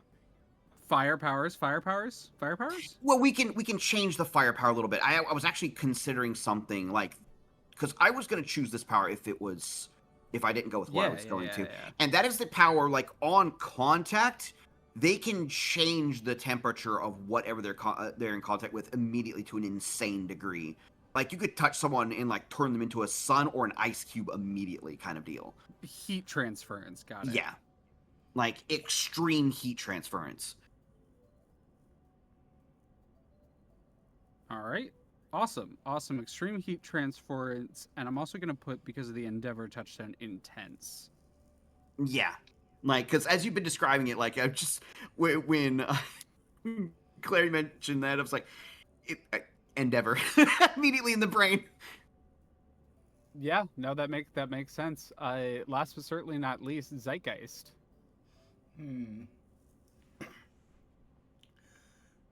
I'm gonna give you a lot of room on this, but I think it'd be fun if they have some kind of hobby or interest that takes place completely in a way that they hide from everyone, so that way there's a complete disconnect to their personality.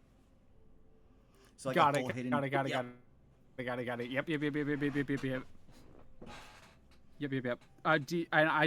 Y'all want me to keep that hidden until it comes out?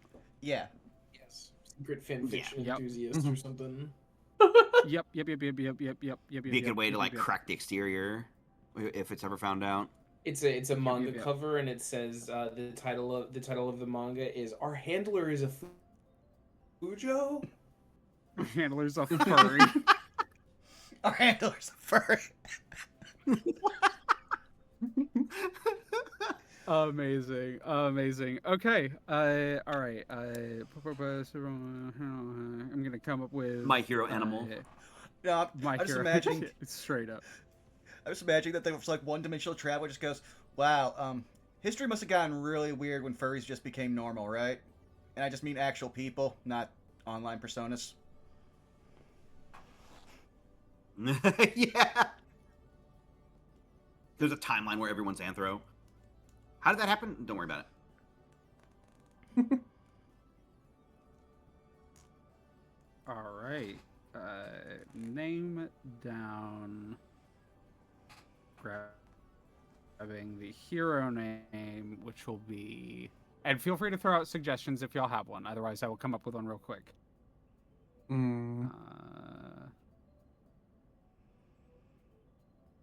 I was trying to think for a second of things that were capable of like Icy hot. Yeah. It's something. I was gonna suggest that one, but I was thinking of like things used in machinery to transfer extreme amounts of heat. So I was almost thinking like coil or something like that. Mm-hmm. Oh, coil's Coil's pretty sick. good. Or just radiator. Because like copper coils are. Yeah.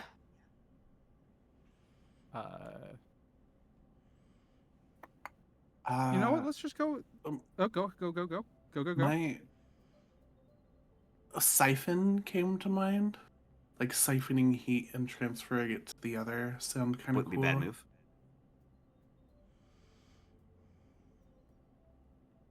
But that's my only swing. I'm sorry. I'm going with the name Psycoil.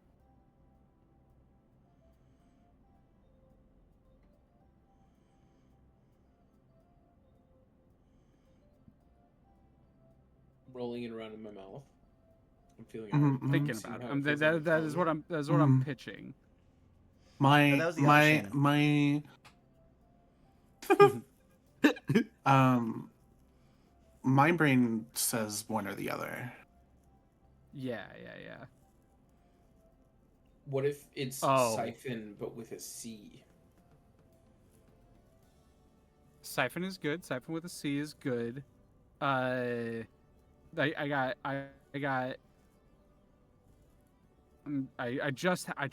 just had one.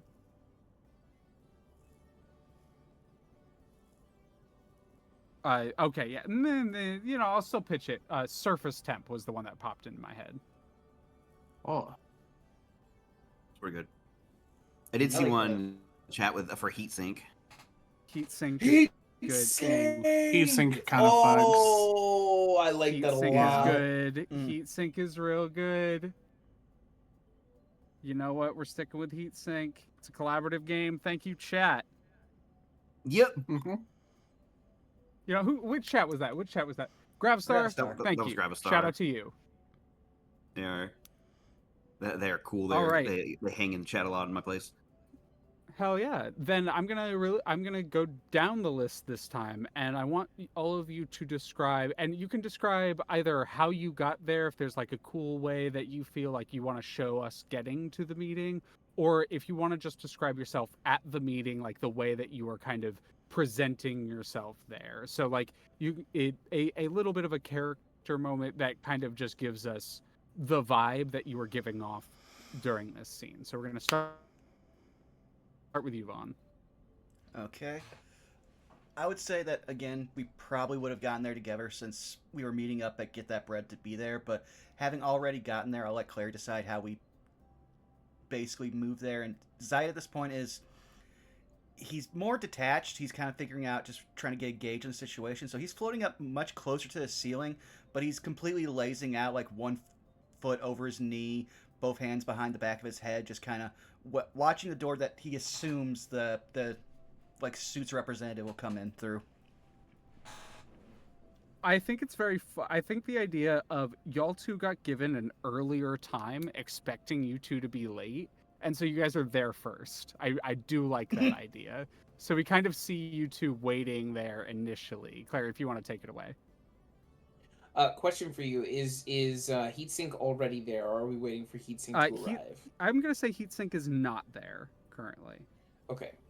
Then I think Spinner is like I imagine we're kind of like in a conference room or something, and Spinner is just like sitting in a seat, like reclined, legs up on a table, just like fully waiting for them to come in and get pissed off that she's like really casual about it but not caring. Absolutely, hell yeah. And the first to show up, we're gonna say, and I'll let you two decide. Do you think Ryder or Black Mirror would show up first? Because this is the actual meeting time, not the tell the people who are usually late the earlier meeting time. um, I, I think we're both probably incredibly studious. I would assume just by the nature of us. Um, I mean, I'm just will say fast. I'm cool with you being earlier. I'm cool with you being there Mhm. earlier because I'm also offloading and redoing this art, so I might be a couple minutes behind. Okay. Yeah, then I guess it would be Holly. All right. Do we just see like a flash kind of style arrival as you just show up at the front door? Like what is it? Yeah, it's kind of up to What does you. the interior look like of The like the interior room? are we talking about of the room itself? Yeah. I'm gonna say that there's some papers scattered around on the table. You're probably using another team's meeting room right now, so there's probably like a pin board with a bunch of different like info beats on it. There's a projector that's currently not in use, probably a window looking outside. Um, I mean, it's just normal ass Holly. Hell yeah. It's just normal Holly, uh, walking into the meeting. Um, Uh, yeah, I think Zeit and Spinner, you see, do you want to describe normal ass Holly? Like, you want to give us an outfit, vibe, description? yeah, I've got my usual kind of like dirty-ish, like long jacket. Um, I'm wearing this kind of like black uh like tank top and some kind of like dirty kind of darkened, they looked like maybe they might have been like some color at some point, but right now they're just like kind of gray or black jeans, some kind of like tactical looking boots, uh just my glasses, uh and otherwise, yeah, it's just this random brunette woman that looks a little scrunkly kind of walking into the meeting. And just because it is the technical first, like, streamed episode, so I would like, as you kind of walk into the room, very normal ass person, I would like a very quick, and it can be as quick as you like, description. We'll start with Spinner, to give a physical description of you, because I don't think we've given that yet. Yeah, I don't think we have either. Um, Spinner's a little bit on the taller side. Excuse me. She's not like super tall. She's like 5'7" ish. She's pretty stocky actually. She's like very. I won't give a number, but she's like definitely more heavy set than not. Um, and her fit, yeah. I mean, you can see from my picture a little bit. But she's got like a leather bomber jacket on.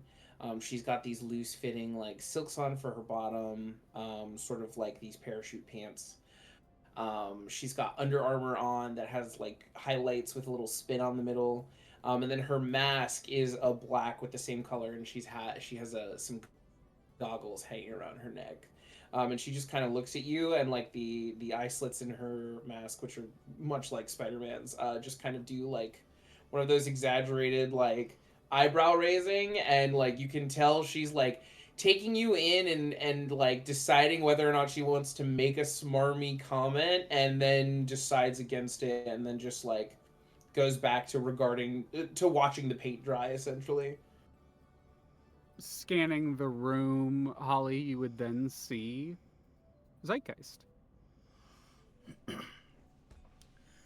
Yeah, Zeitgeist is a more spindly, uh, like uh, early 20 something, possibly even as young as like 18 or 19, kid with very pulled back reddish orange hair, held with a bunch of hair clips and some strange device that seems to be blinking on the side of his left side of his head, wearing a unforgettable style coat that seems to be made up of like at least two or three different conflicting styles of like jacket and coat together. Like one side looks like either a matador or like a marching band uniform style overcoat, where the other side looks like a mix between a like almost noir style overcoat with a bunch of zippers like a military poncho. And across all of them is a just this mix of colors and shapes and words, and everything seems to be like a complete string of consciousness as he just hovers and just tilts down his like glasses and looks at them, and he'd start up just being like, are you the rep or are you lost here? Wait a second. And I'd like to like kind of say, would he recognize the coat that she has on? I'm Definitely gonna the same coat. yeah, I'm gonna ask Momo, do you want to be recognized here? Otherwise it's a Pierce the Mask roll.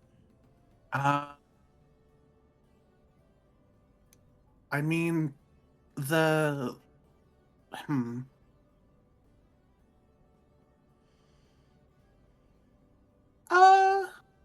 I'm like 50-50 on it. I'm like split So of yeah, like whether or then not I let's feel make it a so. roll. Let's make it a Okay. roll. So roll me plus mundane zeitgeist. 7 again. 7 again. All right. In this case, I'm going to say so. The question that this kind of goes is, how can I get your character to? So it's either a how can I get your character to blank, and that is the kind of catch-all that we use for asking another question about the scene or the situation or the character. The other option is how can I gain influence over you, and that I will usually default to for PCs asking PCs. How can I gain influence over you is finding out about the thing that you're asking. So you are asking about whether or not you recognize. So your choices here are how can I get your character to blank, asking another question about Holly, or how can I gain influence over you, which is recognizing them in this moment. I would say try to how can I get influence over them because he's trying to like figure out who was all like meeting here for what reason. So Momo, in this case, do you give influence? Yeah, I guess I would. Yeah. In that case, you do recognize. Oh, and he'll I like again. and I will say yeah. Yeah, he'll stop Go mid ahead. sentence, just be like, "Wait a second, that. Hey, are you that new writer that no one's talking about?" Uh, as you say, new writer, I think that Holly has a kind of like very simple, like a blank, kind of like emotionless expression. And that still remains true, but you see like the twitch of like her brow a little bit when you say that. That very quickly shifts into like a very comforting smile of, yeah, you could say that. Spinner turns and is like regarding you fully now and is like, "Oh shit, you're that newbie that came to help us out with the big thing."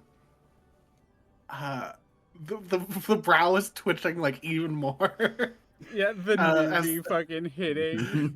yeah, yeah, that's me. Oh, that's so cool. I mean, like I would never want to be a writer. It's like a lot of responsibility, but like, is there like an induction ceremony? Like, oh, did you have like a dude who like died and passed it on to you or the no, but Carbon Rider wouldn't have died. And then she just starts like kind of musing to herself, sitting down. You're asking a lot of questions for someone who doesn't want to be a writer. I'm just curious. Yeah, what? A girl's not allowed to be curious? Never said that. Yeah, we also don't get a lot of She'll just- riders down in the Foggy Bottom. Yeah, we're not as plentiful as we used to be.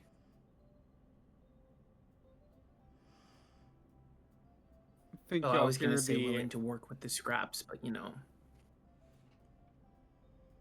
y'all are chatting and you hear the click click. It doesn't have to be click click. What would the approach of Black Mirror sound like? Oh, it would. It would Arriving absolutely. not too And shortly like Black Mirror after. would just Yeah. would just show up in the doorway like Susie.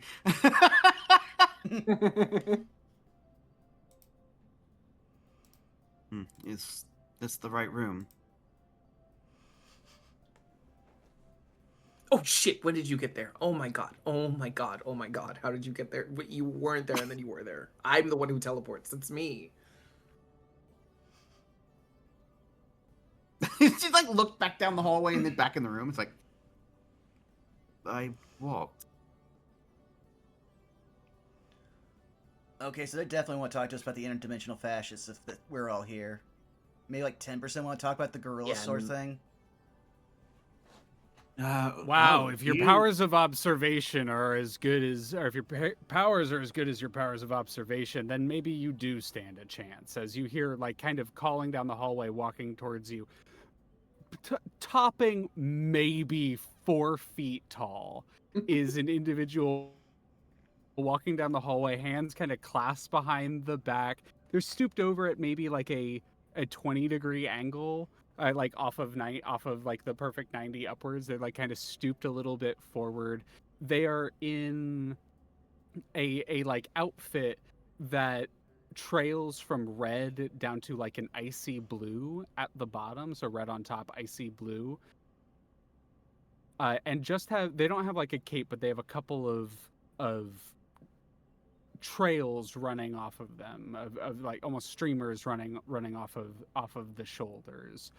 She has kind of short, cropped, messy black hair, and her mask is barely a mask. It's kind of the Scarlet Witch style mask, where it's more just like a crown kind of thing framing the face, as probably the shortest, angriest, and most intimidating woman y'all have seen begins to approach.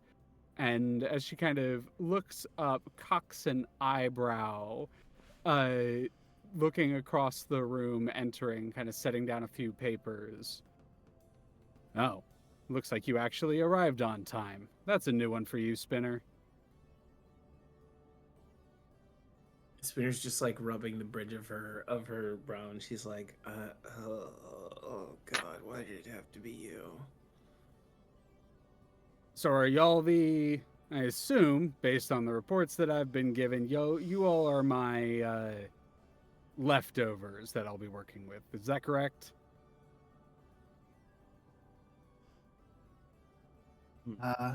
Guess you could say that. Wonderful.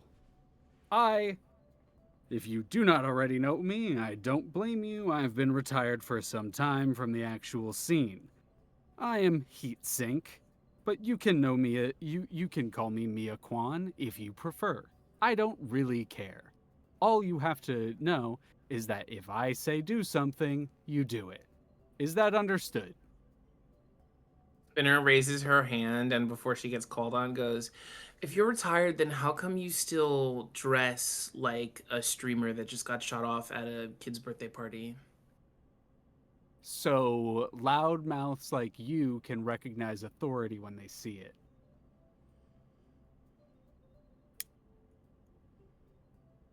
She's kind of Good. Any other random interjections that distract from the scene? Say, Kind of Zeitgeist tosses a just pencil on the table. Zeitgeist just kind of turns until he's like upside down, looking at her, just goes, "Is Miaquan one word, or is that your first and last name?" That is my first and last name. All right, gotcha. He'll just like clap his hands, put them back behind his head. I don't really care if you use it. I don't really have any family left that you could use to blackmail me for. So, if you have a problem with me, come to me and tell me. And we'll get along just fine.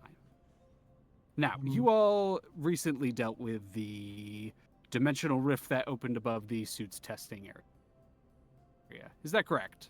I know this is correct. I'm asking for the sake of you all giving me some sort of response.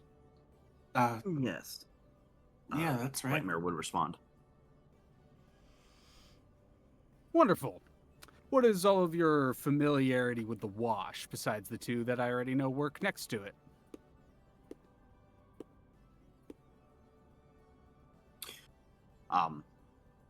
Black Mirror would respond with, I don't know particularly too much. I usually do things regarding assisting ACAB and working with the Pentagonal Gallery. Got it. So we gotta use this. Okay. Write something down. What about you? Looks at you, Holly. I guess off the bat, do I recognize this person? Yeah, you do. What is known as the Gen 2 heroes, or the Reclamation heroes. She came immediately after the first gen, was one of the first. She was young when it happened, so she might have gotten her powers right away. You don't know that about her, but she absolutely would have been up and coming right about the time that you were retiring. Okay. I assume I'm more than familiar with the wash. I'm more than familiar with everything. Yeah. Yep. She'll just kind of like sit in place in her chair. Just about as familiar as any hero could be, I suppose. Kind of furrows her brow, looks at you, looks at a piece of paper. You're my writer. That's me. You got a title, writer? No, just writer. Got it. Old writer. I'll put that down for now. Not just writer, please.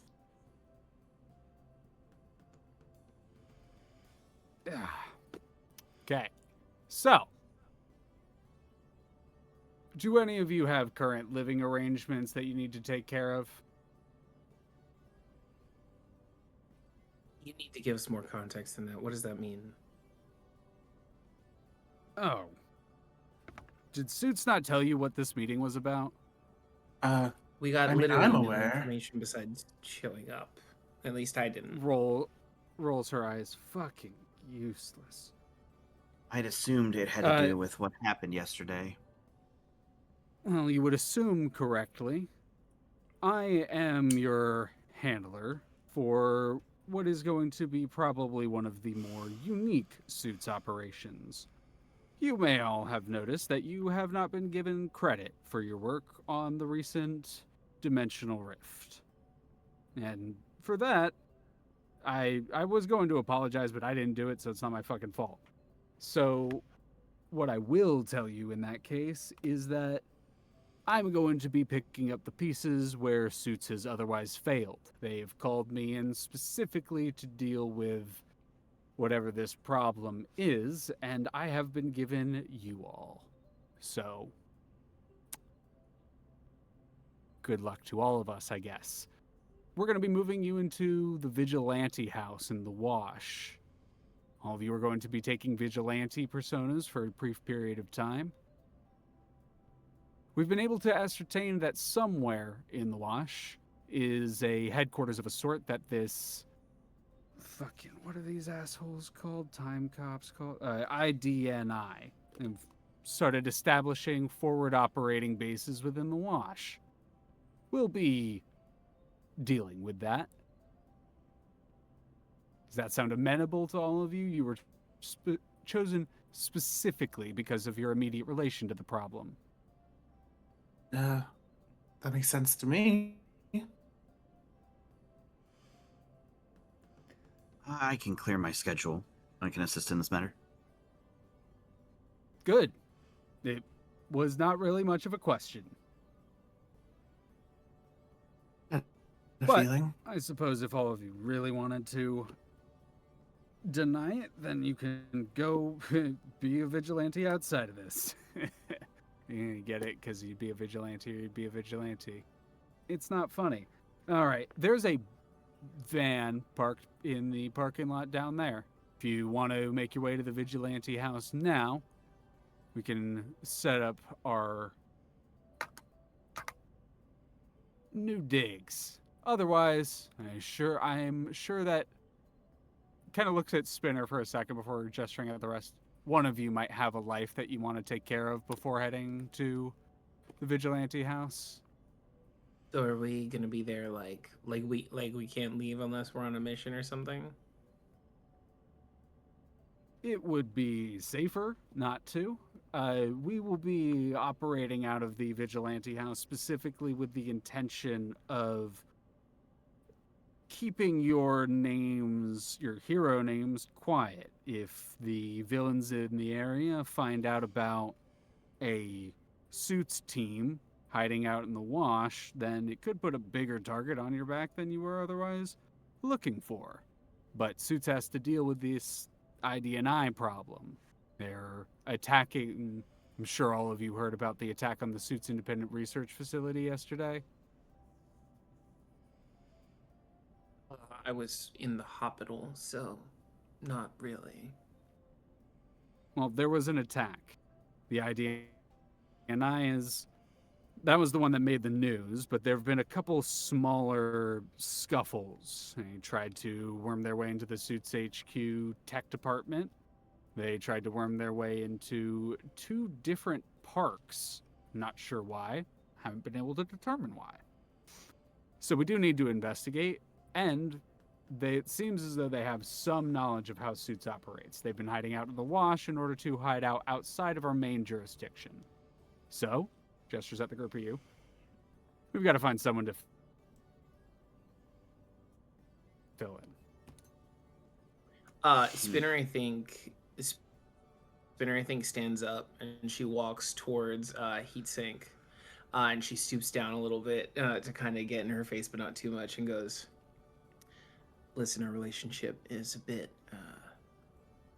Oh, you know what? Our relationship's wonderful." And then she pops up on the other side of Heatsink, behind her, and goes, "We haven't always been on the same page, but if what you're asking me to do is go into hiding so that I can live a different life as a vigilante and beat the shit out of some fashy interdimensional pricks, then our relationship's about to get a lot better." And she gives a smile and like sticks her hand out. You know,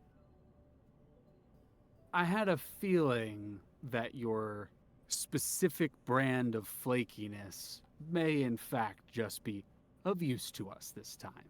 And she shakes your hand, and it is a very warm handshake. She Spinner holds it for like definitely longer than she should. She might be getting like to the point that she wants Heatsink to let go first because she knows that she's burning Spinner. There's that like, oh yeah, she'll definitely let go. Starts to hear a sizzle sound. She's not letting go. Yep. Probably like with the 2nd degree burns after a minute. Anyone else feel like a quip before we head off to our actual work? We can still make outgoing calls, right? I suppose I don't see why not, as long as you... Hey, listen. It is my job to see the ID&I dealt with. It is my opinion that this is the most effective way to do so. If you put your outside life at risk as a part of this operation, their heads are on your conscience, not mine. He just gestures to himself. What outside life? What you see is what you get. Kind of looks you up and down, narrows their eyes, looks at Spinner, looks back at you. Career hero. Good. More like I won't be born for another 4,000 years, so it doesn't matter who or what I am. I'm just Zeitgeist. He just winks at her. That would probably explain why Suits wants you and you specifically in relation to this. Might have seen a timeline or two where this goes wrong. Makes sense. Well, you all can make your way out to the vehicle. And they kind of scan the group. Their eyes, for just a moment, pause on Ryder. You can. I have one last piece of business for you when the others have all left. So for the rest of you, if you don't have anything else for me, get the fuck out. Jesus Christ, you don't have to be. You know, you could try to have like friends and have good relationships with the people that you work with. You do, you know that, right? You know I have friends outside of this, right? I have a really poker don't. game that I go to every weekend with people that I have known since childhood. Are you sure the people at the game actually like you? And she kind of like grimaces a little bit.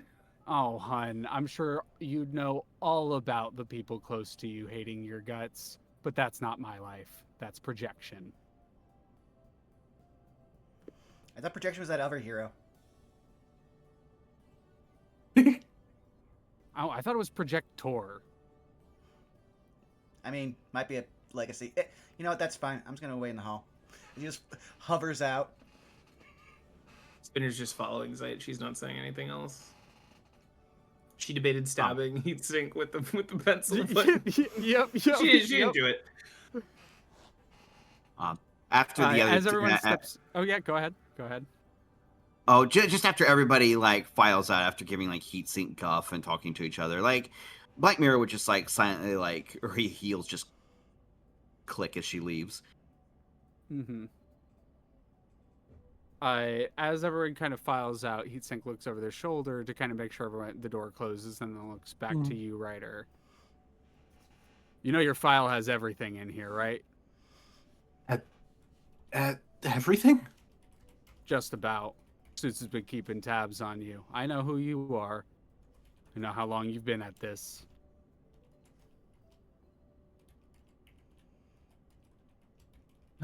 Then what's your play here? You know who I am. Me? I don't really have a play. I mean, sure, but if my whole file's there, then you must have looked at it, right? I assume you know how I feel about this whole, I don't know, the current state of everything heroes do now. Kind of scratches her chin a little bit, puts a hand behind the back. Looks out over, like out through the door to where everyone else is, like either walking down the hallway or hovering. Listen. When I saw your name on the report, I made a request to Suits. They've had a do not interact policy with you for some time, and I made the request to have you potentially be brought in. But it wasn't my word that got you in. It was Carbon's. So, if you resent it, if you appreciate it, they're the person who you should bring it up with. But I had final say. And when I say that team needs a real hero to show them the ropes, you know exactly what I mean. You're not wrong. Well, I'm here to do the hero thing. I'm labeling you temporary field leader. Oh, okay. Yeah, that's simple enough. Well, that's all I have for you. I won't tell the others, but they will find out eventually. Yeah, I guess they will.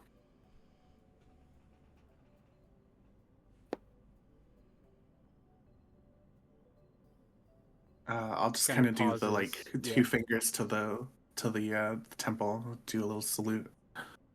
For the when you do that for the first time, a smile like cracks the corner of her mouth.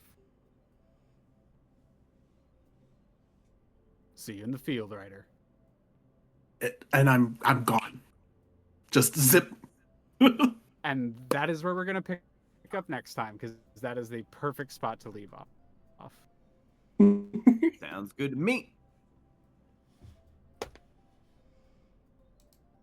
Woohoo! Yippee! Y'all will be getting to design the Vigilante house next time. Yeah! Base building, let's go. All my years playing Minecraft pays off. I was about to say, between you and Clary, we were pretty much in, like, already set. We'll throw this out there. Obviously, it's just going to be a square on the map. But like, if you want to get together and like sometime between sessions and me cracking open Dungeon Draft, like we can really design something. Oh, I was absolutely going to have a Yes. separate page. I was absolutely going to have a separate page like that y'all could like design the actual house on. So Oh, so that's I so can good. Hell actually. yeah. Yeah, I will The actually. way I just like I kicked my feet like a fucking toddler at the playground, like Let me see if I can get this all set up. I think I can split people. Split the move party ribbon. Got it. I'll figure it out. I'll figure it out. I'll get that going. Boom, boom, boom, boom, boom. Okay, there we go. Blank page. But yeah, thank you all for being here. Thank you for being here for the session. Thank you for watching. For those who did, I'm excited to see where this goes. I mean, I really like what y'all have been building up, and I hope you've been enjoying how I've been responding. I as usual, and this is for my players, but y'all are welcome to message me or talk with me after the session. Talk about anything you'd like to see, don't want to see. There's always the encouragement to communicate directly about this, so I'm very thankful to all of you. There is one thing I did remember. We still have to do the after session quasi leveling. Oh, thank you. Yeah. I don't know why I'm so good at Monster of the Week, and I forget in this session every time. Because Monster of the Week was just like 3 quick questions, and this one it's actually a little bit bigger of a thing. Okay, so end of session experience. We're gonna go because I like to swap it around. We're gonna go up this time. So Skelly, I'd like you to. Did you grow closer to the team, grow into your own image of yourself, or grow away from the team? I guess getting to know the team and being assigned together would be growing closer to the team.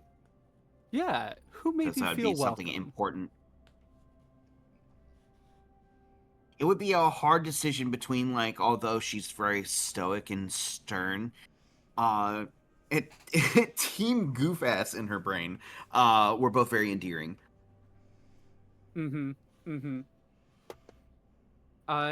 So I say we'll say Zeit for now. That makes sense. Okay. And we can move on from that later. And so now you get one last question for you: is do you want to clear a condition or mark potential?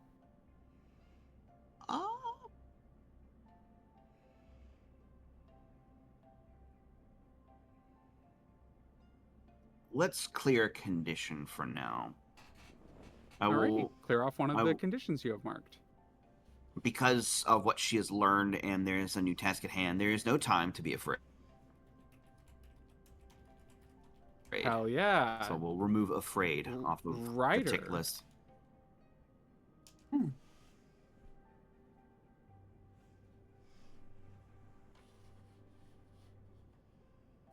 Same question to you. Did you grow closer to the team, grow into your own image of yourself, or grow away from the team?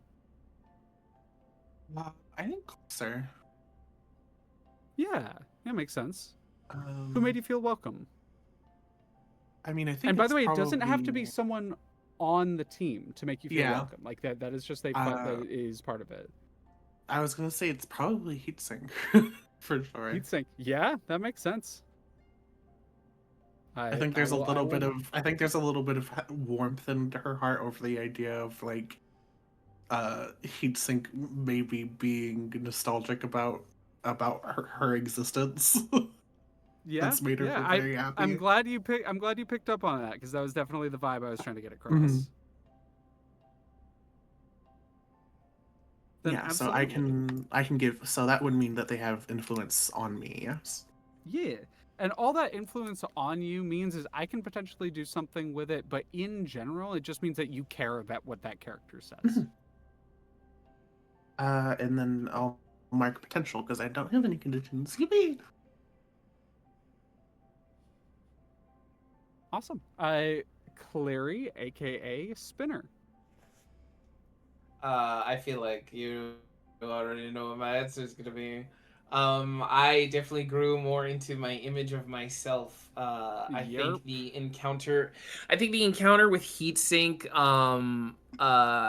and like seeing Black, like I think Spinner at least sees a little bit of herself in Zeit, not like Mm-hmm. in that they are alike, but that Zeit is kind of like doing the same thing she is with some of her problems, but in the opposite way. So she feels like a kind of kindred spirit on the fact that they're both like outcasts in that way. She definitely hates Heatsink. She's intimidated by Black Mirror, and she doesn't know how to feel about Ryder yet. She definitely thinks like she's cool, but like Riders are more a thing than a person in her head.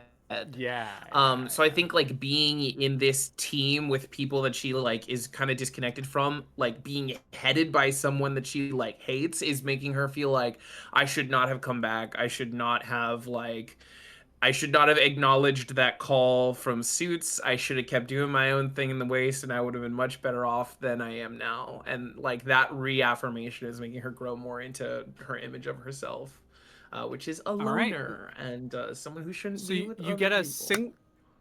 you get a single shift. You can shift so you shift your labels, which means you shift one label up and another label down. I think my superior is going to go down and my danger is going to go up. Ooh, very fun. And last but certainly not least, our host and the person who we couldn't do this without, Bernard Vaughn. What are your decisions? Did you grow closer? Did you grow into your own image, or did you grow away? I'll say they grew closer to the team in that he doesn't really know anyone outside of Spinner, but he at least has a connection with her that he's just like, okay, if this goes to shit, he has at least one person he trusts alongside him. And as for Heatsink, there's going to be a complicated relationship with Heatsink for I think 3/4 of this team. So, but yeah, so I think that'd say I give Spinner influence over me. Oh shit. Yes, that would. Okay. I already have influence over you. If you have influence over a teammate and you would game it again, and this is a fun one, immediately shift one of their labels up and another of their labels down. So, Clary, Oh shit. you get to shift some of Zeit's labels. Oh shit. Oh, I damn, want. alright. Ooh. Oh shit. This is really cool. I think you should superior up and mundane down. I can't superior up any higher. Okay, so Oh no. This my is what God. happens. So mundane, neither of them shift, and you mark a condition. Okay. Oh no, I'm sorry.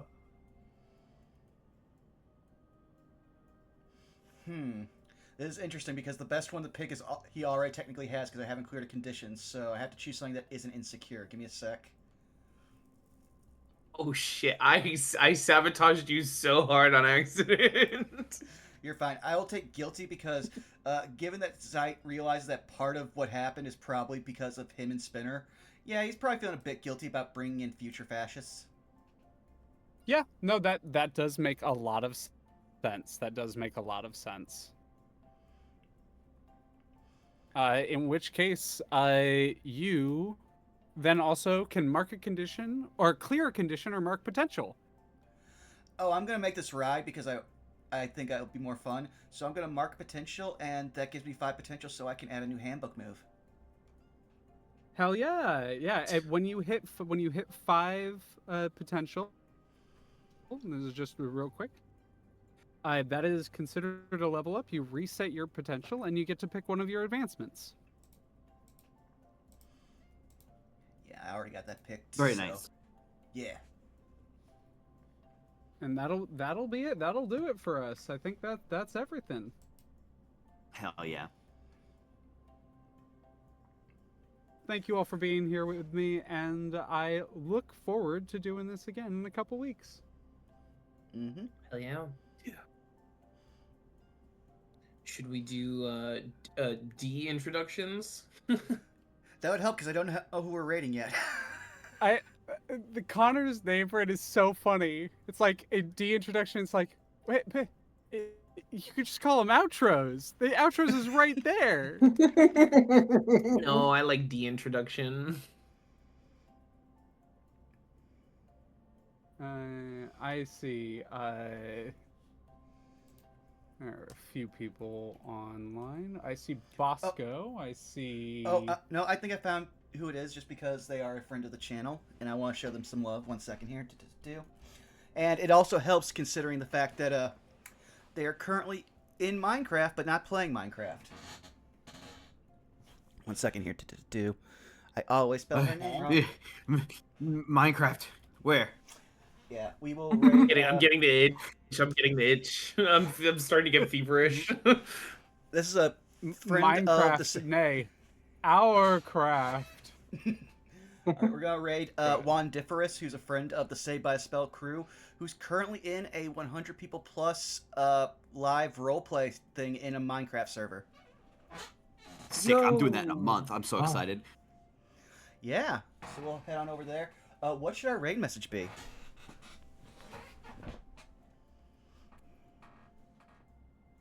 Let's get this bread. Let's get this Let's bread. get this bread.